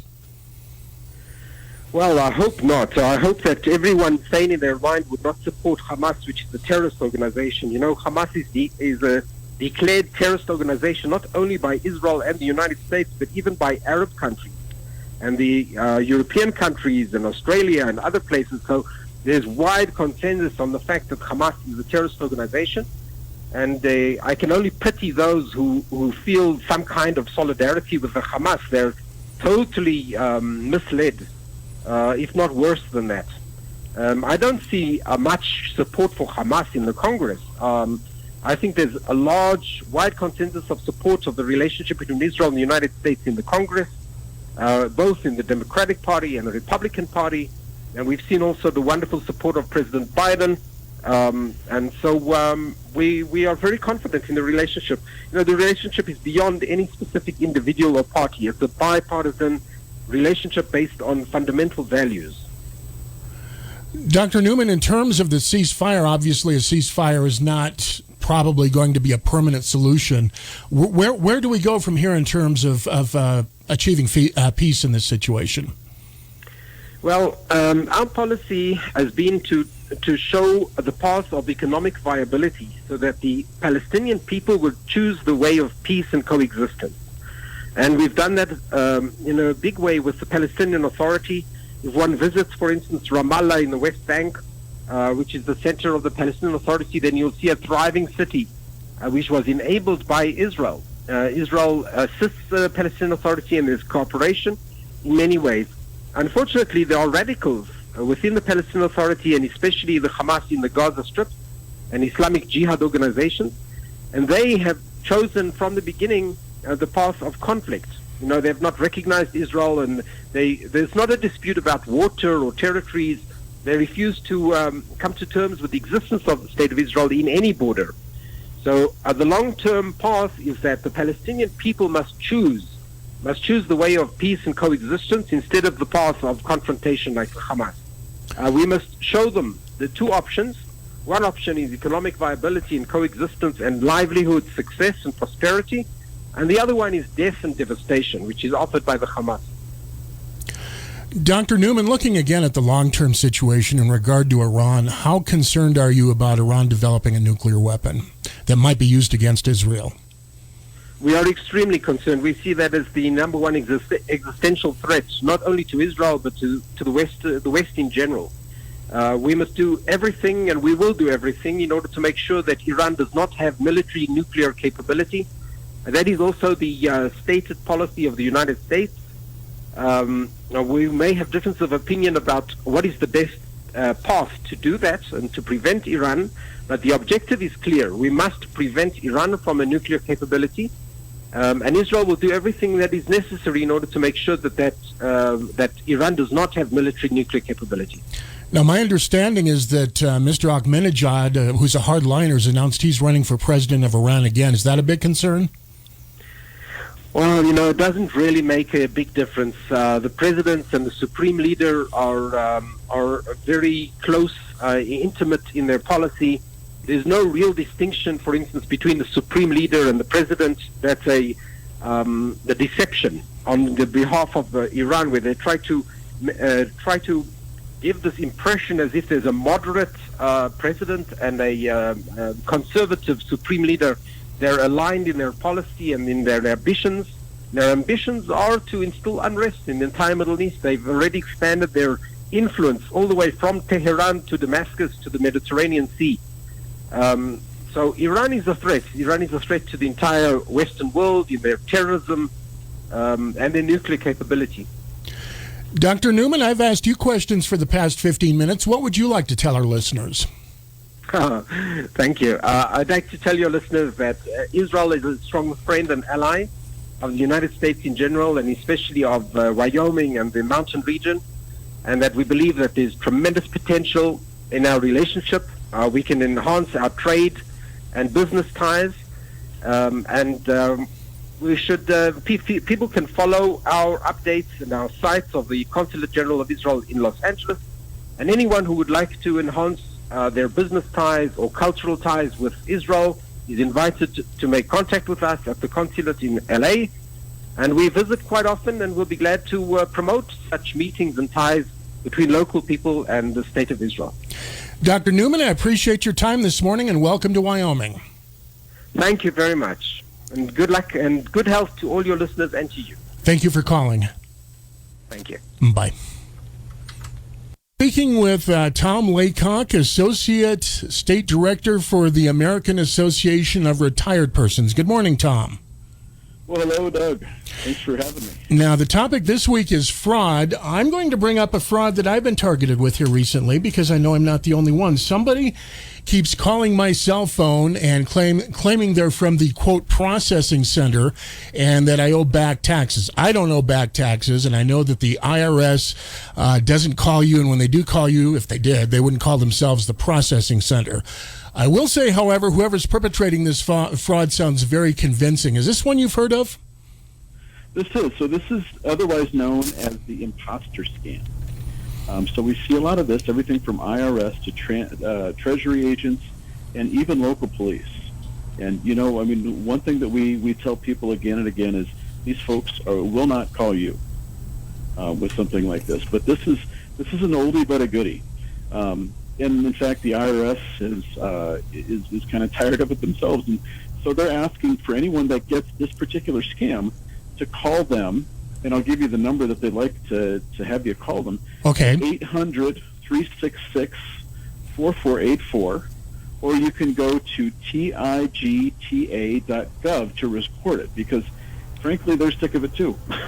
So, now, Tom, one interesting thing with this scam, I happened to post about it on my Facebook page, and one of my Facebook friends said, hey, they just called me too. Is there some way they could have tracked our numbers to get on this list because we're Facebook friends or anything of that nature, or do we know? So we're not quite sure if that's the case. That's certainly, I suppose, a possibility. But one thing that we've talked at length about with folks is the fact that in the past we've seen a number of what folks will do is they will go to a legitimate call center and just have that call center start doing phone numbers, and as soon as they get working phone numbers, those are the ones that those working phone numbers are sold. I'm sorry. Go ahead. As soon as they get working phone numbers, then they sell those working phone numbers, and they're they don't necessarily know who they're sending them to, but it's certainly it's something that they can send to folks who are trying to pull the scam. People who are some legitimate people as well as those that might be a little bit less, but they do pick up a set number of dollars per working phone number that they get. And so I'll get a number of the calls where people call, and it's from a number that you may know or may not know, and they call that spoofing, where they use someone else's phone number to make it look more legitimate. And I'll get the call, and when you pick up, you hear nothing on the other side. And so one thing that we've actually done in the past, we had someone at AARP put together a news story on this for us, and it's actually worked pretty well for me to knock down the number of scam calls that I get. But pick up and don't say anything. Right. So pick and you'll get the beep beep at the end, because what happens in a lot of cases, if it goes to voicemail, that comes up as a working number. And so that will be tracked off to somebody else. That'll be tracked off to somebody else as they're selling those numbers. So just pick up. If it's somebody who's legitimate, they'll say hello. But in a lot of cases, these tend to be sort of voice-activated robodials. And I think you bring up an important point that I'm not sure everybody's aware of, although I think most folks are at this point, and that is just because it says it's a Cheyenne number or a Wyoming number, that doesn't mean it is. Absolutely. That's the beauty of the spoof. Is a long time ago, scammers figured out that folks are more likely to pick up if they feel like it's a Wyoming number, a Cheyenne number, someone that they know. In fact, a couple months ago, I got spoofed for my own number. I've heard of people doing or hearing that. Yes. Yeah, and I'm a jerk. Apparently, I'm scamming myself. So that's kind of the next step with those phone calls. One time in the not too distant past, it was a Cheyenne number. I picked up the number and I thought, well, it could be legit. So I called the guy back. He goes, I don't know, somebody's using my number. So, I mean, they can use an active phone, as you said, they can use an active phone number. I don't know how this all works, but it's a new facet to this that's something people do need to be aware of. Well, and you had mentioned the imposter scam, the IRS processing center calling you, or I get a lot of them for student loans that I haven't had for 20 years. And I think the one thing we ask people is, if you think it could be legitimate, hang up, find a legitimate phone number for them in the phone book or online, and call that number. If it's legitimate, they'll get you to the right person. Absolutely. Never be afraid to hang up and call a legitimate number that you can confirm is in fact, in this case, the IRS. Now, in the past, and these scams were not quite as well executed, but I've gotten what sounded like a recording from the IRS. And just to clarify, they don't call you by phone. They mail you stuff, but not everybody knows that. I got a recording that sounded fairly serious and fairly believable. Now, when I just to mess around with them, I called the number. It was some foreigners. I could barely understand what they were saying. That was not one of the more well-executed scams, but this latest one... I've got to give the gal credit who left him, and she left a message on my phone, did it a couple times, and she sounded really believable. She was obviously a native English speaker. She sounded friendly, professional, so it takes some awareness on your part, and you've got to be very careful with this because you can get fooled if you're not careful. Absolutely correct. Especially, scammers it's a much more in-depth process than just calling someone and hoping to get their money. I mean, there's really a hope that they try to appeal to your emotional side. And one thing we tell folks is if someone's demanding action quickly, that's a concern. That's a sign. If someone's saying, I need a credit card now, take a step back, because they're trying to get you emotional. They're trying to get you out of that place where the frontal lobe is working and really working through the logic of whether or not this is legitimate, and getting you to a place that's very emotional. And the biggest one that we see over the last couple of years is that Social Security imposter scam. I've gotten that call too, and I haven't even collected Social Security, but they either don't know that or don't care. I think it's the second. I'll tell you, in 2020, the Social Security Office of the Inspector General received over 700,000 reports of Social Security imposter scam, and 70% of the calls to the AARP Fraud Watch Network helpline related to Social Security imposters. So this is extremely common then. Very, and unfortunately, it's common because it's worked. Right. They wouldn't keep doing these things if it didn't work, unfortunately. That's right. So just remember, and it's a numbers game. I mean, they don't care if you call and yell at them and whatnot. For them, it's a matter of getting you off the phone if you're not going to take the bait and moving on to the next person. Hey, I want to jump back to something you said a moment ago, because I should have asked about it and I neglected to do so. Why should you answer your phone and just not say anything as opposed to letting it go to voicemail? Is there a reason for that? Maybe it may come up as a deadline. Oh, okay. And at that point, that becomes a number that they're not going to sell to anyone from telemarketers to, on purpose or otherwise, to an imposter. Now, I've heard of go ahead. I was going to say sometimes that works and sometimes it doesn't. I've picked up and said nothing, and then all of a sudden the UPS truck has driven by, and my dogs have let folks know that is a working line.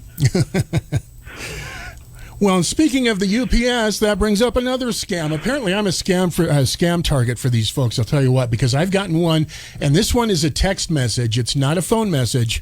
I've gotten a text message claiming that my package from UPS was either on the way or here, and you need to click on this link. Well, of course, I hadn't ordered anything. But this is a pretty common scam, too, from what I've heard. We're seeing a lot of that right now. And usually they give you a link to take you somewhere else, and it looks very good because it's not that tough to actually go through and put together a website. In fact, one of the big scams that we're seeing right now has to do with rental property scams. And what the scammers are doing is they're stealing photos of real properties off the internet and then advertising these rentals at a rock bottom price. And so you start talking via email, you find this terrific deal on a rental home down south where you can get away for a little while, and the big piece that we tell folks to avoid right there and then is the fact renters are they're being asked for payment right away, and almost always through a gift card. And that's a dead giveaway right there. That's right. So if anyone's asking you to pay for anything through a gift card, stop what you're doing, hang up. Well, and surprisingly, I've heard of scams supposedly involving law enforcement where you owe a fine and they're going to issue a warrant for your arrest if you don't send them a gift card right away. Now, common sense, in my opinion, would dictate that, the Laramie County Sheriff's Office is not going to take payment on a gift card. But again, it apparently it must work. They keep doing it. Absolutely. Well, and so we did. AARP did some polling in the last year. And, the question being, if someone directs you to pay a debt or obligation with a gift card, is it a scam? And it seems like, off the top of your head, you'd say yes. But actually, 1 in 4 people surveyed by AARP got the question wrong. That is surprising. And we've been a huge before the storm. I'm Joe Shiro, Fox News. Hurricane Elsa has been downgraded back to a tropical storm, but search and rescue crews in Surfside, Florida are still concerned it could cause problems early next week at the site of the tower collapse. Governor Ron DeSantis says demolition. Now, another scam, or another, I guess, mode of payment that these scammers will use, according to what I've been told by people in law enforcement, is go get a green dot debit card at Walmart and pay me with that. What's what's the advantage for them to do that? As soon as possible. Once again, it's that same piece of it. The card numbers are real easy. These gift cards are put together so that you could share money Officials quickly say and 2 more easily. bodies were found in the rubble, bringing the in number some ways, of confirmed dead to 24. More than 120 remain missing. Interstate 95 has now, near Wakefield, first and foremost, if it's a gift card, it's a scam. Hang up. What are some other big red flags? 11 suspects. One thing we're seeing right now is a scam where email or phone calls will impersonate a big box retailer. Think that you're owed a refund, and you have a phone number that you need to call, or you need to click a link to get processed. What ends up happening in a lot of cases is you get to a scammer who will say, hey, this is really great news. I need to remote access your device and get you paid. Right. Companies in the U.S. They'll convince you to sign into your bank account so they can show you deposit on site, and then they will actually take you to a fake page, where they say, oh shoot, I was supposed to give you $100, I gave you $10,000. They need to get that money back. Right. And they'll do the thing, oh my gosh, my boss is going to fire me if he finds out, so let's just keep this quiet. And then they'll take back the money, but the thing is they never put the money in the first place. Carmen We're able to get thousands of dollars out of your bank account. So, once again, if they're asking you to purchase a gift card, celebrate America's birthday with Fox News Radio. Know that the big box realtors don't retailers don't work with them.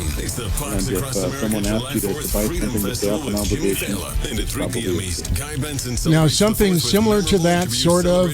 Hey, you just won the Irish sweepstakes. You won $2 million, but we need some money for processing fees. That's a scam, right? Just click listen. Yeah, absolutely. Yep.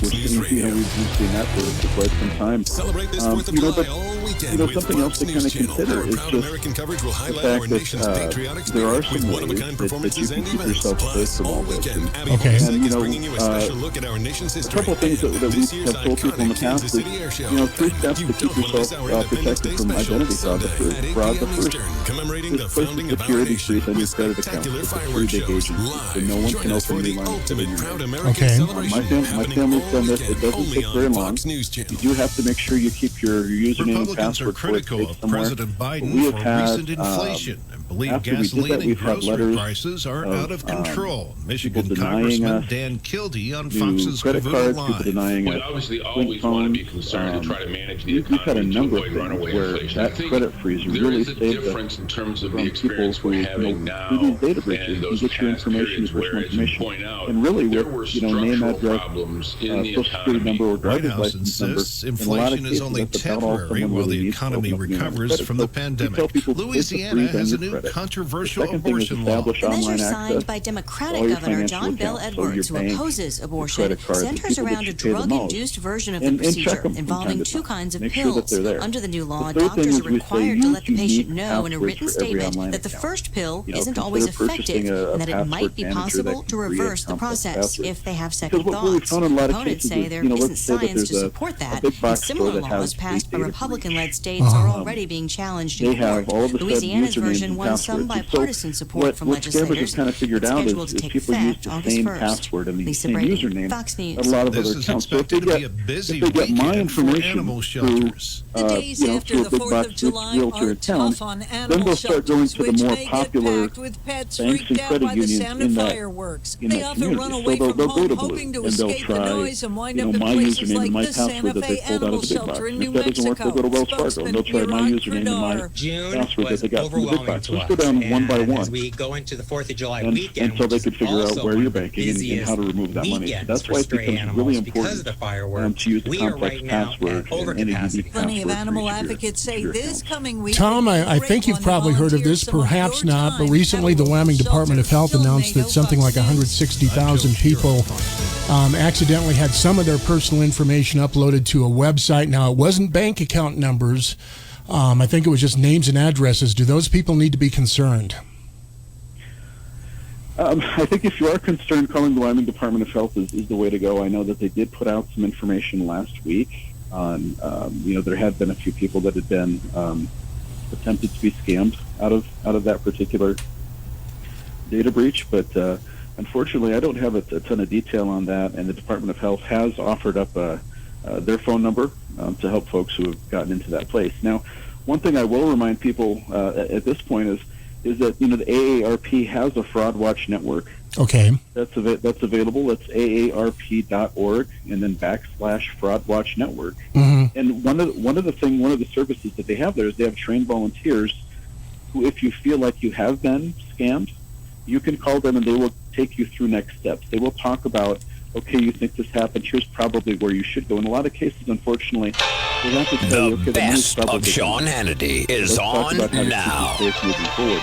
The other thing that they tell us more often than not is everyone, looks at these scam alerts that we do and says, so what on earth, how could someone, get not to do that? But the fact of the matter is, some folks don't. And because they feel taken advantage of or embarrassed, they just don't take enough any other steps.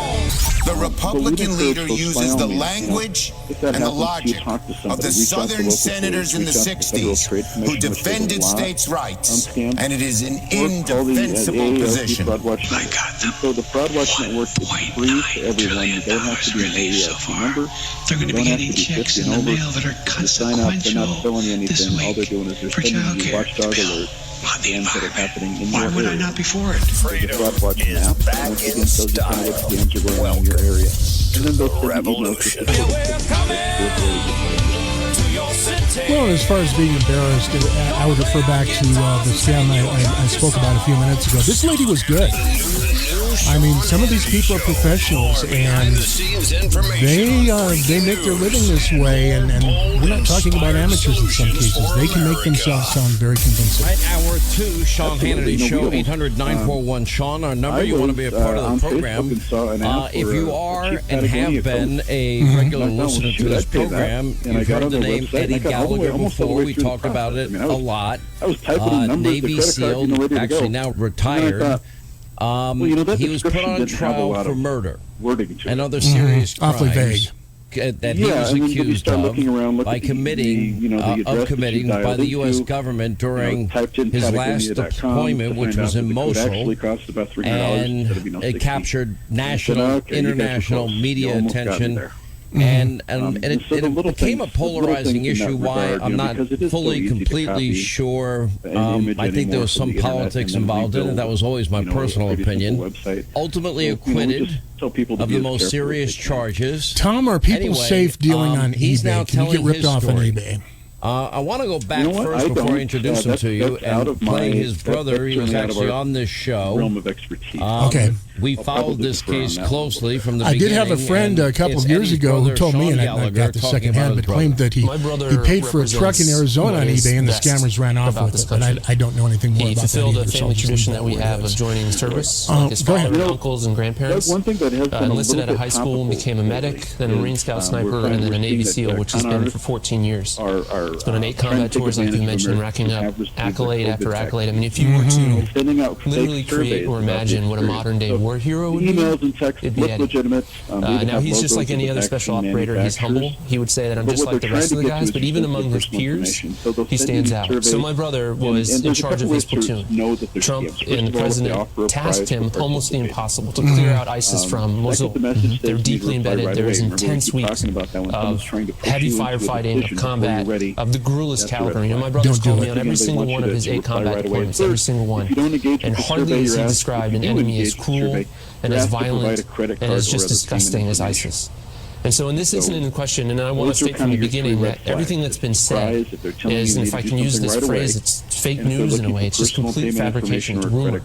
And what happened is that these rumors grew and snowballed, where investigators took them and believed them at face value. And so, for a year now, our family I would mention a couple others that I've picked up from my interviews with law enforcement over the years. One is you're probably not going to win a contest you didn't enter. That you mentioned. Which, I mean, that sounds simple, but I've known of people who fell for it. The other one is if they tell you you won a prize, but you need to fork out some money to win the surprised that's also generally a scam. They brought him into the SEAL compound, they're treating him, and then he expires. Absolutely. And the accusation against my brother is that this already dying fighter, my brother killed, which did not happen. Tom, I got another one a while back, and again, I got on somebody's list. Unfortunately, I haven't actually given anybody any money, but apparently somebody put me on their list. I got a text scam claiming that I owed a $6,000 medical bill, and I had to pay right now. Well, I knew I didn't have a $6,000 medical bill. But again, that's another scam I've been hit with. Apparently, somebody's falling for it, or they wouldn't use it. At this time in history that we have a president that we're hoping can come to our assistance, that would look at the grievous nature of his treatment, of the abuse of power by NCIS and prosecutors,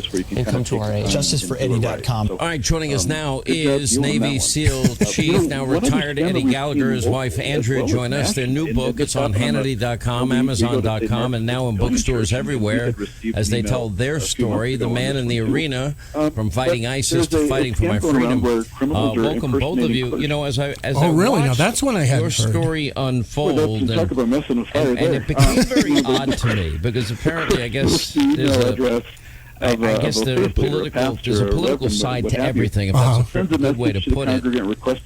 And some people made allegations against you, and the irony is, based on all the evidence I saw, these are real clergy people. They're using real names. It was actually you that was trying to save his life. Is that correct? And if you do that, though, they will make sure to, go ahead and reimburse you further down the road. Based on now this also has been happening. White lies that some guys told. And then once those white lies got in the hands of NCIS, which is the Navy's version of the FBI, so we've seen employees receive investigatory body. Email. Those people believe those white lies, and then they themselves were forced to lie. And everybody that got involved from that point on, ask if you've ever had no, they were lying, cheating, stealing, to try and put me away for life. Ask yourself, did this person really ask me to do this? Yeah, it then all contact the person yourself and get validation. Who decided they didn't like me, they were in my platoon, and they wanted to start rumors to ruin my reputation. Sends me this email. Now, what really happened in that fight for Mosul? Let's go back to this horrific time, and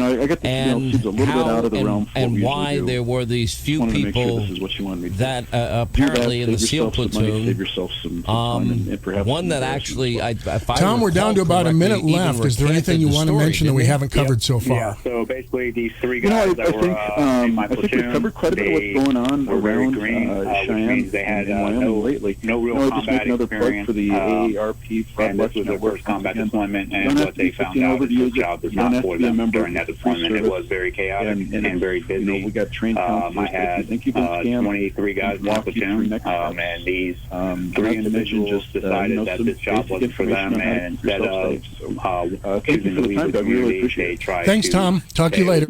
The update is brought to you by Four Corners Siding. No matter the weather, Four Corners Siding can help protect your home. Your 4th of July weekend in southeast Wyoming will feature morning sunshine, clouds increasing Saturday and Sunday afternoon. Highs in the middle and upper 80s with lows upper 50s. Afternoon and early evening showers and storms possible both days, with Monday possibly seeing some more numerous storms, heavier rains into Monday afternoon and evening. Highs mid 80s, lows upper 50s. I'm day weather meteorologist Don Watzel. Hey, we missed you at the game last week. Is everything all right?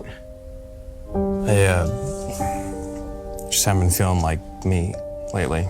You know I'm here for you, right? That's a cut. Beautiful. Acting is one thing. Talking about suicide in real life is another. In the military, you take challenges head on. And now it's your turn to do the same for our veterans. Be there. Learn how you can start the conversation at BeThereForVeterans.com. Cheyenne's #1 news talk radio station. You're in tune with the Weekend in Wyoming program. On the phone, I have Dr. Thomas Peter Martin of the University of Wyoming. Good morning, sir. Good morning. Can you hear me? I can hear you just fine. Can you hear me okay? I can hear you well, thanks. Okay, now, Dr. Martin, tell us a little bit about yourself, first of all. Okay, well, I grew up in Albuquerque, New Mexico, and from there I got my undergraduate degree in material science and engineering from University of Washington in Seattle, and after that I went and got a PhD in material science and engineering from the University of Florida, which is a top 10 ranked engineering school.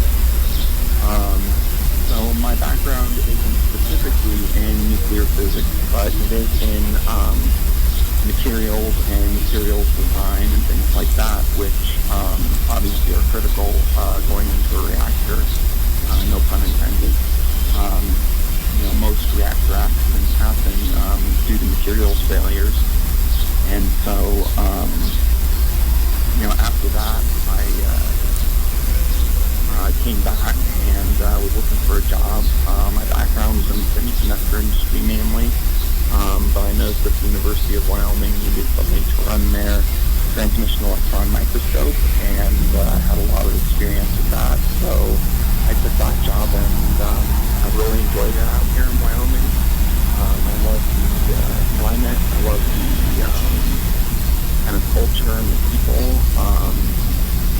It's only a 12-hour, 9-hour drive from home, and I actually enjoy teaching a lot more than I thought I would. I teach class several times a year on the electron microscope. In fact, I'm just finishing up one next week, so that's kind of a little bit of background on myself. Now, Dr. Martin, the reason I invited you on the show was that you sent us a letter saying you have grave concerns, and that's the word the phrase you used, grave concerns about the proposed Wyoming nuclear reactor. Is that correct? Yes, it is. And the primary concern I have is, there's two concerns I have. One is that because this is being sponsored, by the private sector, I want to make sure that the design is thoroughly vetted by somebody who has no ties to the people sponsoring it or their money. So basically a third party needs to review the design in detail. I looked very closely online for everything I could find about this reactor, and it was all quite vague. It gave a few details that I was able to glean, but none of the more intricate design details that I might be able to say, this is a safe design or this is a not safe design. So I think there needs to be an independent audit of it before it's approved. That's one thing that concerns me. The second thing that concerns me is that this is a liquid sodium cooled reactor. So a little bit of background is that basically every nuclear reactor has what's known as a primary coolant loop and a secondary coolant loop. And so the primary loop is what runs through the reactor core and absorbs the heat from the fission and the decay products, and they're generated in the core. And that superheated fluid then goes through a heat exchanger where the heat is transferred to a secondary loop where steam is produced, and that then drives a turbine and generates electricity.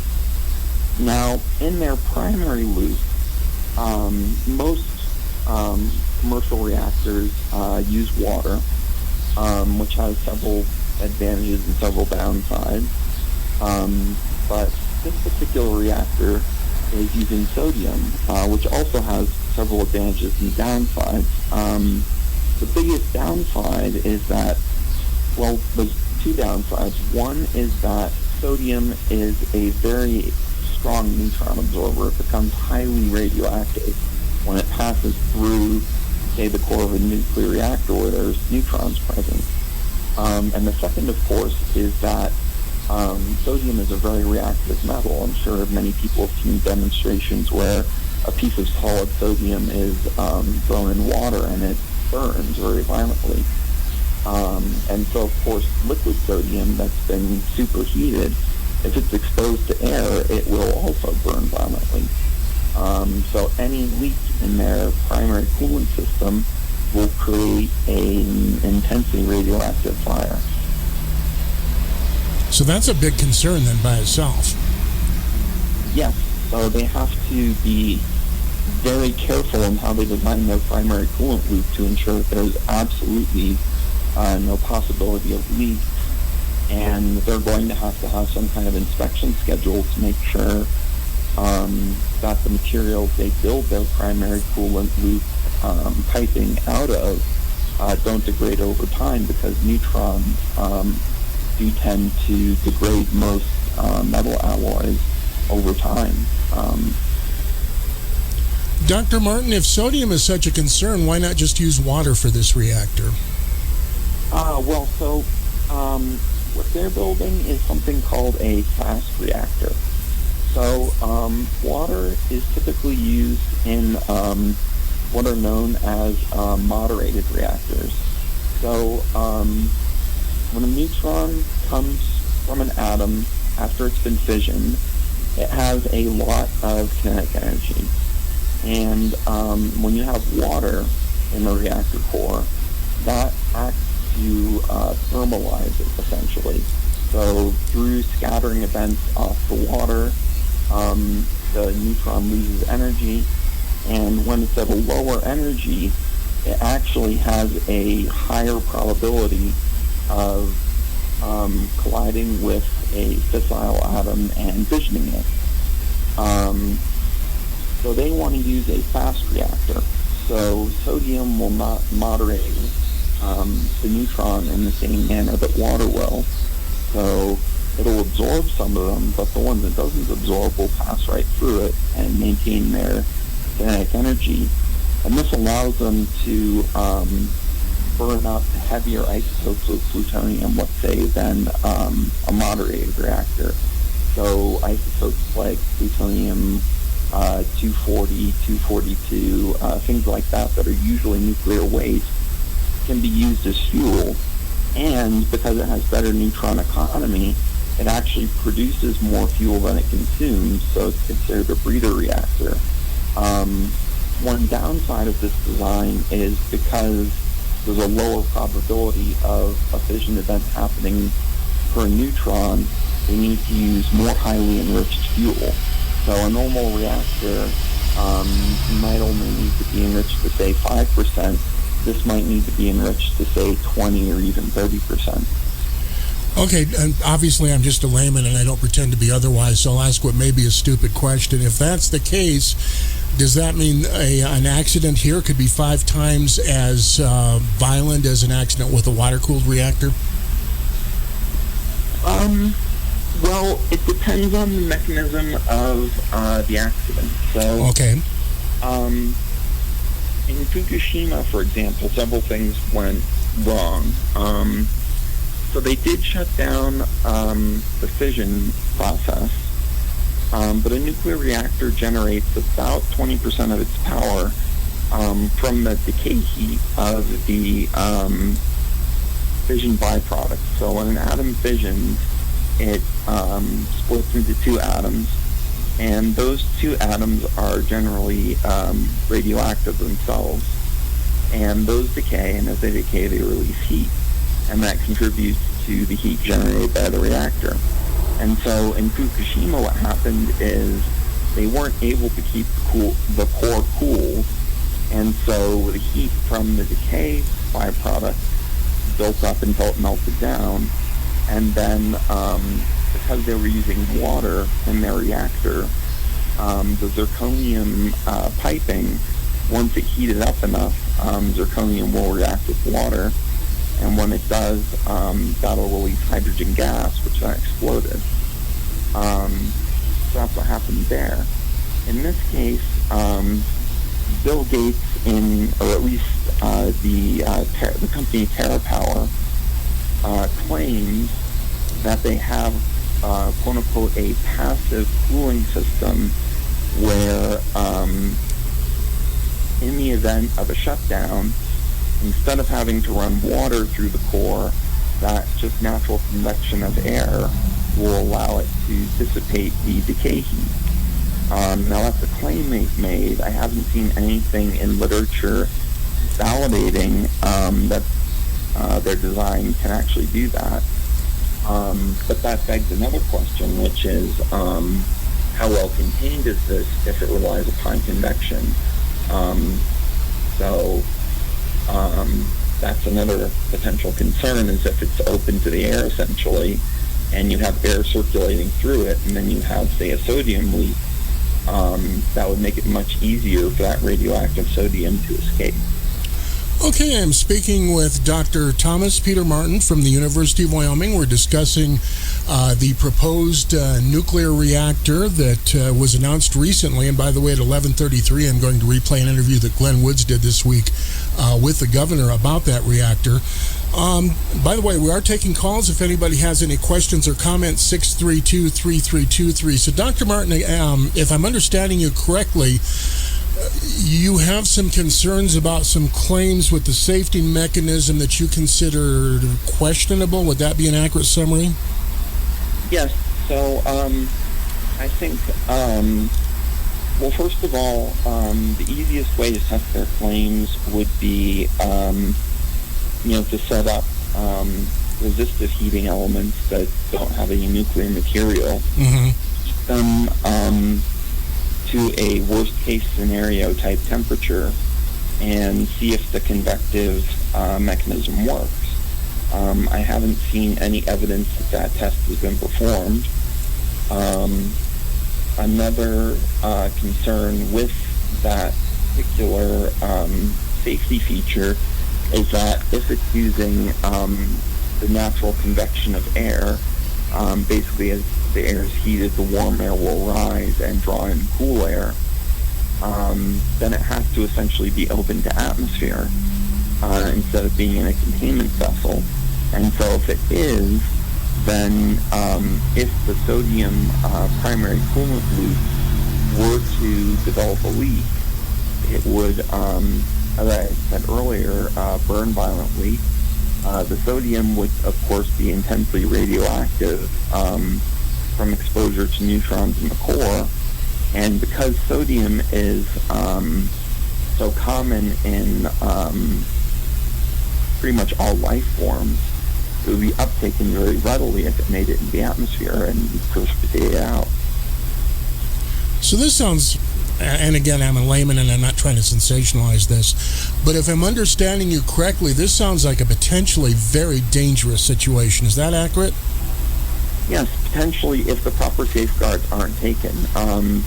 Sodium-cooled reactors have been used in the past. I've looked at the history of sodium reactors. Several have been shut down due to minor accidents and sodium fires that were contained. The question is, would this reactor be able to contain a sodium fire if one were to happen? And the other question, I guess, would be, what materials are they using in their piping? And a final concern is that, one benefit of a liquid metal-cooled reactor is you can get away with using lower pressures because water, of course, boils at a relatively low temperature, right, and sodium doesn't boil until a very high temperature. So you can heat it much higher and get better thermal efficiency. The problem being that if the reactor is shut down for any reason, then that liquid metal coolant will solidify. And once it does that, it's almost impossible to restart the reactor. So a little bit of history in this regard. The Soviets in their Alpha-class submarines used a lead bismuth eutectic cooled nuclear reactor, basically again a liquid metal cooled reactor, and it gave great performance at a very small size, which is what they were aiming for.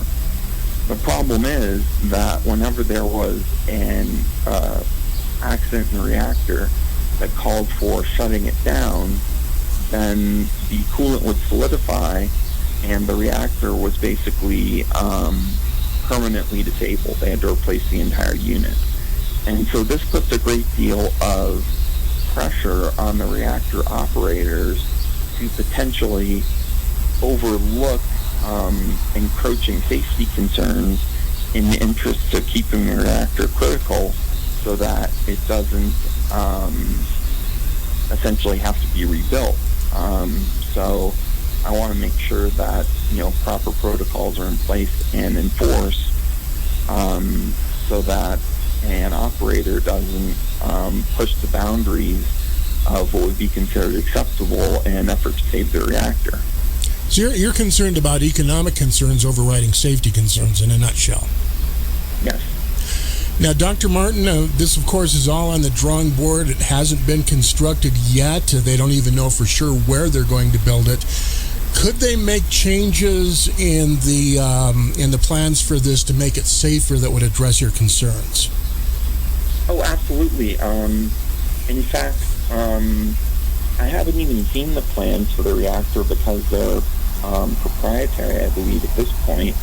I think to address my concerns, the primary thing that would need to be done is to have an outside consulting firm that has a good reputation examine this. They could do it under a non-disclosure agreement if TerraPower is concerned about their design leaking. But we basically need somebody who has no financial incentive to... Update is brought to you by Four Corners Siding. No matter the weather, Four Corners Siding can help protect your home. Your 4th of July weekend in southeast Wyoming will feature morning sunshine, clouds increasing Saturday and Sunday afternoon. What highs in the middle and upper 80s with lows upper 50s. Or afternoon and early evening showers and storms possible both days with Monday, possibly seeing some more numerous storms, heavier rains into Monday afternoon and evening. Highs mid-80s, lows upper 50s. I'm day weather meteorologist Don Watson. No word in the English language is less convincing than probably. Are you sure we should get matching tattoos? Which are also miniaturized, obviously, because they have to go into a submarine. Probably? It's been 23 minutes since I ate. I can probably swim. You should wait 30 minutes. Okay, tell me what to do. Cannonball! Cramp! Oh, I have a cramp. And Buffett and whatnot have. I can probably hit the green from here. Probably. I would say potentially that you might want to have. Can I get a mulligan? Scientists swing boats. Ready to go? Hey, are you sure you're okay to drive? Yeah, I'm pretty sober. And outside commercial I'm probably okay. Probably okay isn't okay, especially when it comes to drinking and driving. If you're drinking, call a cab, a car, or a friend. Buzz driving is drunk driving. A message brought to you by NHTSA and the Ad Council. Adopt US Kids presents multiple choice parenting. You accidentally cut your daughter's bangs unevenly. Do you A, line things up a centimeter from her hairline? Oh man, oh man, oh man, oh man. No, sweatbands are so hot right now. Everyone's wearing them. Like that basketball player and that other basketball player. B, get spiritual. Mom, where did all the mirrors go? A reflection could never capture our true selves. Huh? Beauty is within. Oh. C, look on the bright side. Less time blow drying, more time texting. Or D, show empathy. Mom, you really don't have Ta-da! Twinsies! I kinda love it.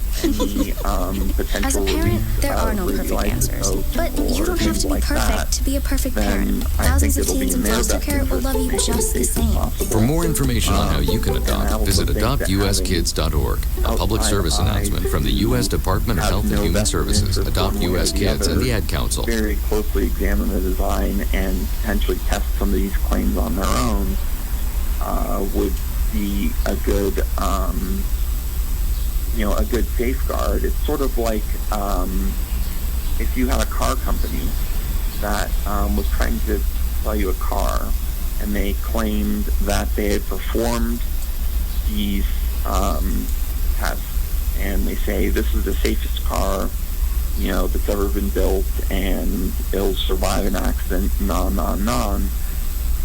you wouldn't want to buy that car unless those claims have been reviewed by the National Transportation Board, for instance, right?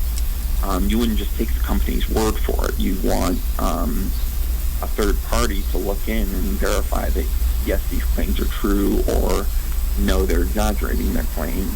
So at this point, I can't say whether it's one or the other. I just don't have enough information. But what I can say is there's sort of, what would the word be? It's sort of like designing a fireplace, right?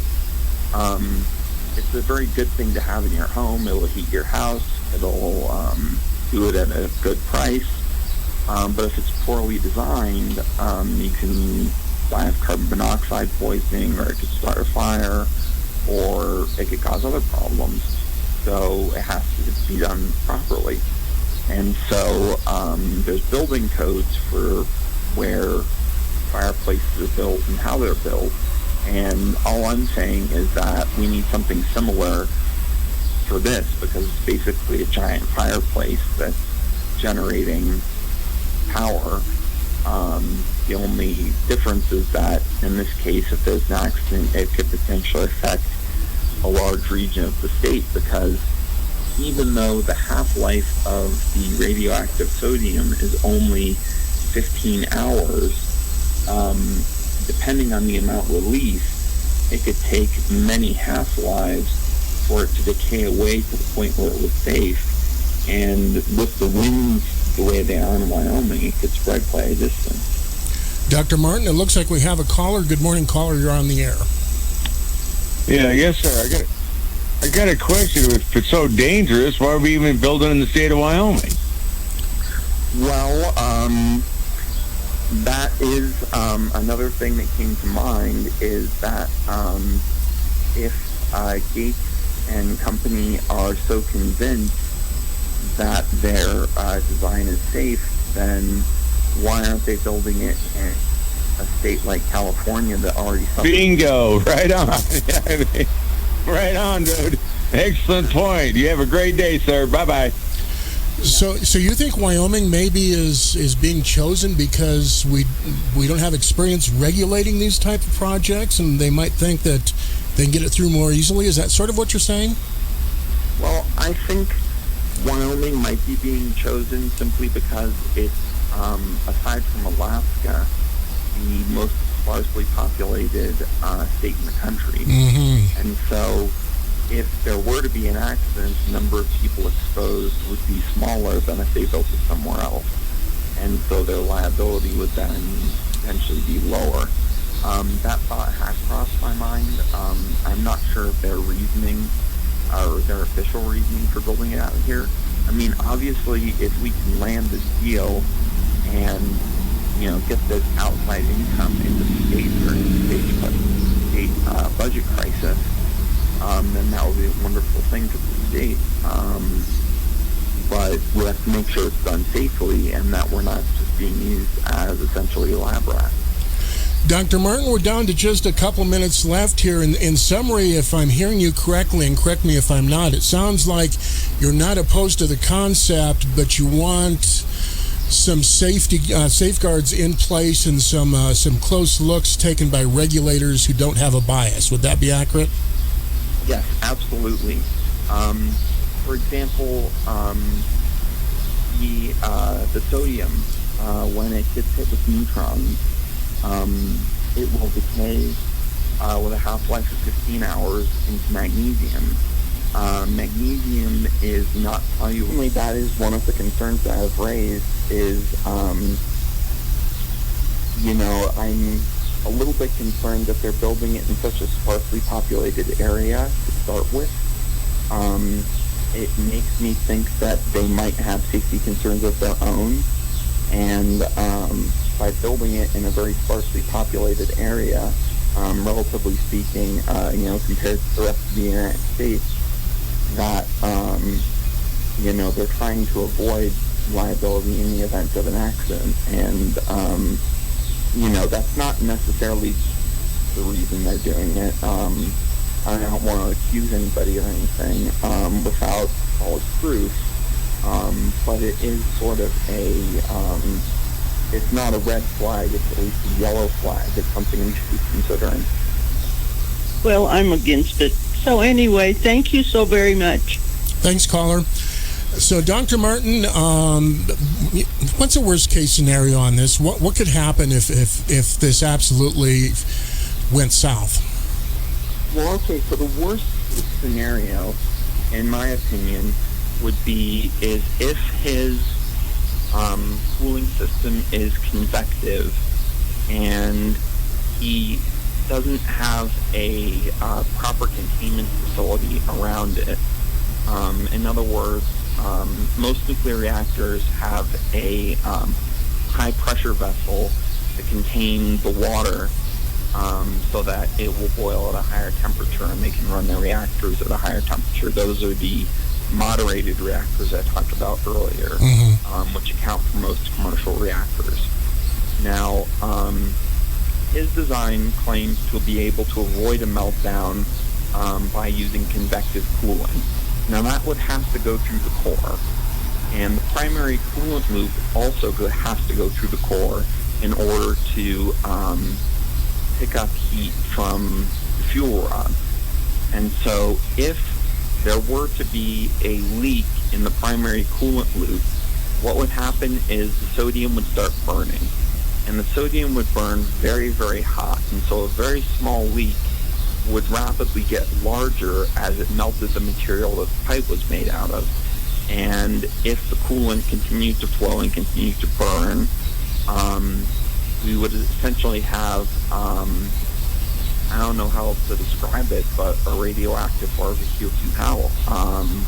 This sodium is, to give you a little bit of background on how radioactive this sodium is, in the Operation Crossroads test in the 1940s, they detonated a 20 kiloton plutonium device underwater because they wanted to see the effect it would have on World War II era ships that were obsolete. And the ones closest to the blast obviously sank, but the ones further out just got sprayed with some seawater from the blast. And when the scientists got near the vessel to retrieve samples, they discovered it was so radioactive from the sodium just in seawater that had been splashed on it that they couldn't go aboard to retrieve their samples. And a lot of data was lost because anybody sent aboard those ships would have been killed by the radioactivity. So sodium is a very, very good neutron absorber, and that's because there's only one isotope of sodium, sodium-23. And so odd-numbered isotopes like that tend to be good neutron absorbers, and sodium especially is a very good neutron absorber. And in this case, instead of using seawater, which has, a few grams per liter sodium in it, they're using pure metallic sodium. And so, one way to make this design safer would be to use something like a molten salt.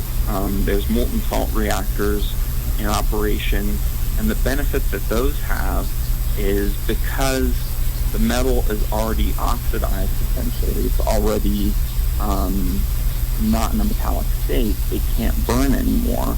And so if there's a leak, then yes, the molten salt will leak out, but it won't undergo any further chemical reactions. Whereas the sodium, if it were to leak, would burn in air, producing sodium hydroxide, and that then would be lifted into the atmosphere by the heat, and it would form, for example, seeds in clouds if it got up that high, causing nucleation and precipitation, which would be extremely radioactive. By the way, for people who do know a little bit more about nuclear physics, it's a beta emitter, which means it emits a high-energy electron, and the half-life is 15 hours. So that doesn't mean it's only dangerous for 15 hours. It just means that the activity drops off by a factor of 1/2 every 15 hours. So if you had a massive leak, then after 15 hours, you only have half as much activity, but that could still be very dangerous. And so after 30 hours, you still have 25% of the activity. After 45 hours, you still have, 1/8 of the activity, etc. And with the strong winds in Wyoming, if it did get into a cloud layer, it could spread for quite a distance if enough sodium leaked out and burned. So I think that the material that they're making their piping out of needs to be closely examined, as well as the geometry. Anybody who's ever worked with plumbing will know that elbow joints tend to fail just underwater. And of course, sodium is much denser than water, and it's going to be a lot hotter. And the material that it's flowing through is going to be exposed to a neutron flux, which is going to weaken it over time. And so I think they have to develop a comprehensive lifetime plan for when their primary coolant loop has to be replaced to keep it safe. Real simple question. Would using molten salt make this project safe? It would definitely make it much safer. I mean, with nuclear power, there's always the potential for something to go wrong. But as far as I know, there has never been a major accident involving loss of human life or major contamination involving a molten salt reactor. And I think a molten salt reactor would be much safer than a liquid metal reactor. Just in my opinion. So why not use molten salt? Is there an argument against that? Is it more expensive? What would be the reason for that? Well, it is. I think the design would have to be a little bit larger. The molten salt might not be as neutron transparent as the sodium. I know he's trying to miniaturize this as much as possible. So I'm not as much an expert on molten salt reactors as I am on liquid metal reactors. But I do know that India, for instance, which is suffering from growing demand for power, is using molten salt reactors. And in fact, one of the benefits of a molten salt reactor is that extracting is that the fuel is actually in the molten salt. And so, as I said, the material in their fuel rods is going to have to be very highly enriched. So you have the potential for a leak in the fuel rods, and you also have the potential for a leak in the coolant loop. Whereas in a molten salt reactor, you only have one loop to worry about because the fuel is already in the molten salt, and it doesn't have to be quite as highly enriched. And it's also much harder to extract from a proliferation standpoint than something like what they're building. Okay, I'm speaking with Dr. Thomas Peter Martin of the University of... I haven't reviewed all 4 locations. I would say that from a safety standpoint, building it in the more sparsely populated regions would be better from a safety standpoint. But you would also have to look at weather patterns. So what's likely to be downwind of it. So I think you would have to bring in meteorologists to properly assess that. Now, in terms of nuclear waste, is that an issue with this reactor? Well, one of the interesting things about this reactor is, so nuclear waste can broadly be broken down into 2 categories. The first category are fission byproducts, most of which have a comparatively short half-life and are generally safe after about a century or so. So disposing of them long-term isn't as difficult. Now, the other category of nuclear waste are what's considered transuranics. So those are all of the elements heavier than uranium that are generated in a nuclear reactor. So things like plutonium, neptunium, americium, curium, things like that. And some of those have half-lives on the order of tens of thousands or even millions of years, depending on the isotope. Now, one advantage of this fast reactor design is that it's able to burn more of those up. The fast neutron is able to fission isotopes that would normally be non-fissile in a moderated reactor. And so in theory, this reactor could actually be used to burn up transuranic nuclear waste from other reactors around the country that produce a lot of it. The challenge, of course, being is that you have to reprocess the fuel, which means separating the transuranics from the fission decay product. And that's quite an expensive process. So whether or not they're actually going to go through with that would be something you would have to ask them. But certainly it has the potential to not only reduce long-term nuclear waste, but actually eliminate long-term nuclear waste from other sites. So that's one big advantage of this reactor that has me kind of excited about it, if it can be made safe. So this reactor design certainly has its benefits. But like I said, the main drawback is the need for liquid metal cooling. Because liquid metal will not flow the neutrons the same way that water will. And, the choice of sodium as a liquid metal is a little bit confusing because there's a lot of other metals, say potassium, for instance, that melts at a similar temperature and isn't so strong of a neutron absorber. It's a little bit more chemically reactive, but not much more. I think when you're looking at this kind of reactor, they've typically been used in military applications before.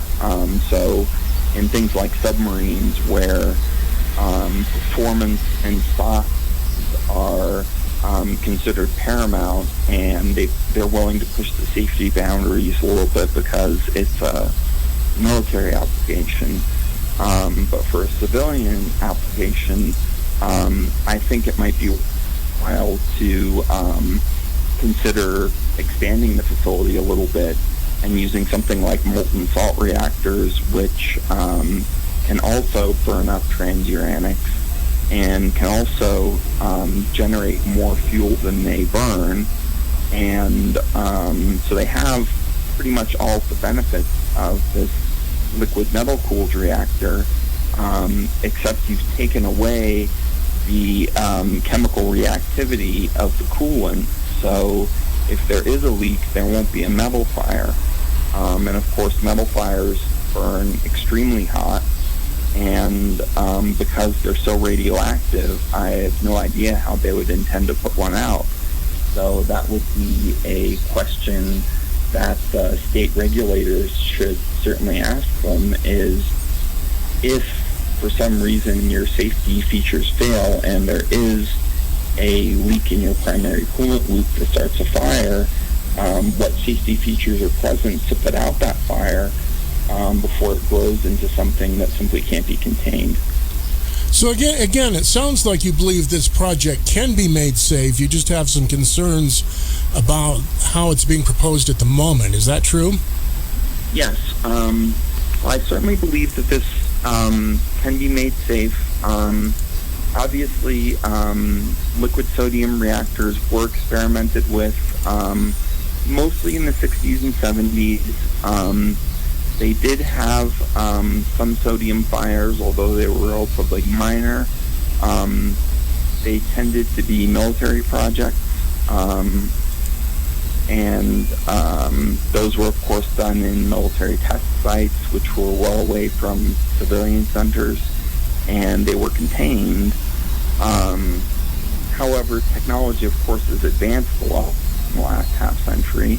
And so with modern computer controls and materials advances and things like that, I think it can be made safe. My main concern is that the only people who I've been hearing any design features from are TerraPower themselves. they write these articles and they get published in places like Forbes or in CNBC or other mainstream outlets touting all their safety features. But I think that an independent audit essentially needs to be done on those safety features to prove that they function as designed, and to prove that, or rather to establish a set of protocols should any of these designs fail, because as they say, the best laid plans of mice and men and all that, even if you design the perfect system, you can have an unexpected failure mode that you didn't anticipate. And if that were to happen, you need to have something that will extinguish the fire and contain the sodium. And so the only way to extinguish a sodium fire is essentially something like a halon fire extinguishing system, which basically just smothers it in a compound which will not react with sodium. And it's gaseous. They use it in military applications. They use these kind of reactors. The problem being is that it only works in a contained system, like the reactor compartment of a nuclear submarine. It wouldn't work if your core was relying on convective cooling, and the convection was being done by essentially outside air, because then you would release the halon and it would just be convected out into the atmosphere and it wouldn't do its job. So I think that there's a couple of safety features that might be, perhaps the word would be self-defeating if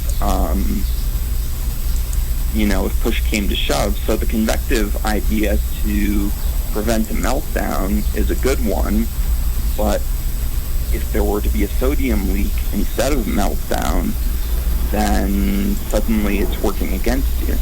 And it sounds like a sodium leak is your bigger concern. Would that be accurate? Yes, it is. So I think that meltdowns can be prevented, obviously, by inserting the control rods. So normally a nuclear reactor is, the reactivity is controlled by inserting and removing rods that absorb neutrons.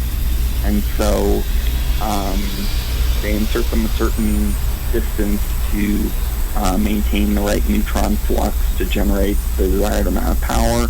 If they want more power, they can retract them. If they want to reduce power, they can insert them. The problem is, as I said in Fukushima, is even if you, what's known as scram the reactor, which is to insert the rods all the way to shut down the fission process entirely, you still have fission byproducts mixed in with the fuel that will be continuing to generate about 20% of the reactor's peak power, and that heat has to be dissipated. And that was typically done through water coolant loops. The problem being, of course, that if power fails to the pumps, then it melts down like what happened in Fukushima. And so the idea of using a passive cooling system that uses convection is a good one, but we have to make sure that whatever fluid they're using for their convective system is contained, so that if there is a sodium leak, it's all contained inside a sealed reactor unit, and none of it can get out into the environment. Dr. Martin, we're down to about a minute left, and I do have another guest coming up at 12:05, so I'll have to close this segment down. Any last thoughts for our audience here this morning? I would say this. I would say don't be unduly scared of it. I do believe, as a scientist, that just looking at it thermodynamically, nuclear power is probably the future. I don't think wind and solar have the cut it from our national energy needs standpoint. So I do think nuclear has to be developed and explored. I just think it has to be done safely because, new nuclear reactors were put on hold for many decades after 3 Mile Island.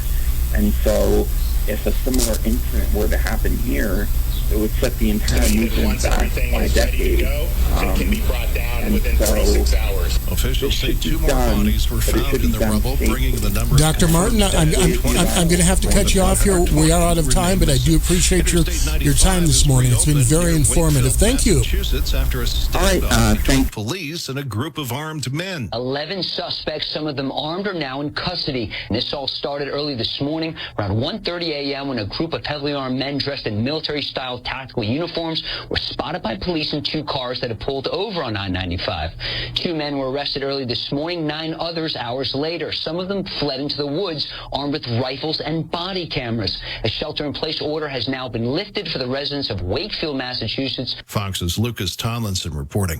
A ransomware attack is targeting some companies in the U.S. and elsewhere. Is paralyzing the networks of at least 200 U.S. companies. Information technology company Kaseya says it's investigating what it calls a potential attack on a tool used by IT professionals. The group believed to be behind the attacks, R-Evil, is the same one that attacked a U.S. meat supplier this spring. Fox's Carmen Roberts. America is listening to Fox News.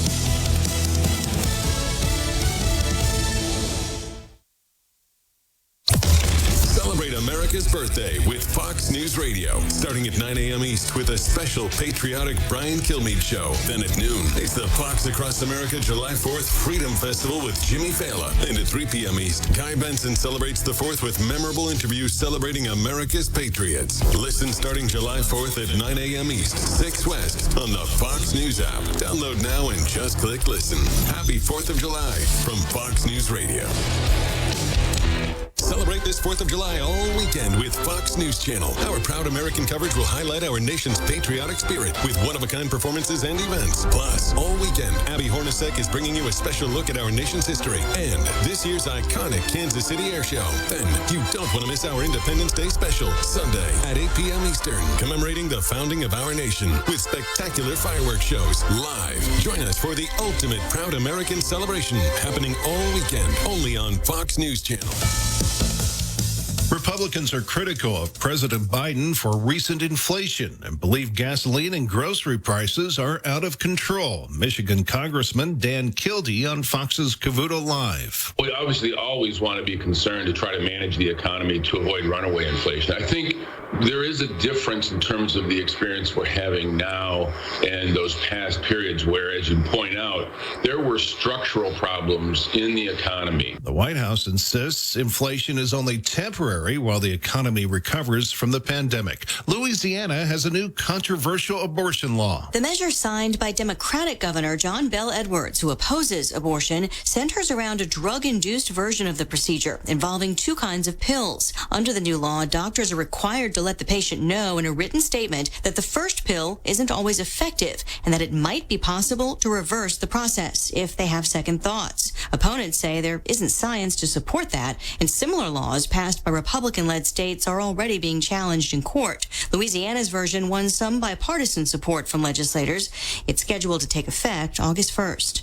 Lisa Brady, Fox News. This is expected to be a busy weekend for animal shelters. The days after the 4th of July are tough on animal shelters, which may get packed with pets freaked out by the sound of fireworks. They often run away from home hoping to escape the noise and wind up in places like the Santa Fe Animal Shelter in New Mexico. Spokesman Murad Kurdar. June was overwhelming to us, and as we go into the 4th of July weekend, which is also one of the busiest weekends for stray animals because of the fireworks, we are right now at overcapacity. Plenty of animal advocates say this coming week would be a great one to volunteer some of your time at a local shelter. Jill Nato, Fox News. I'm Joe Chiaro, Fox News.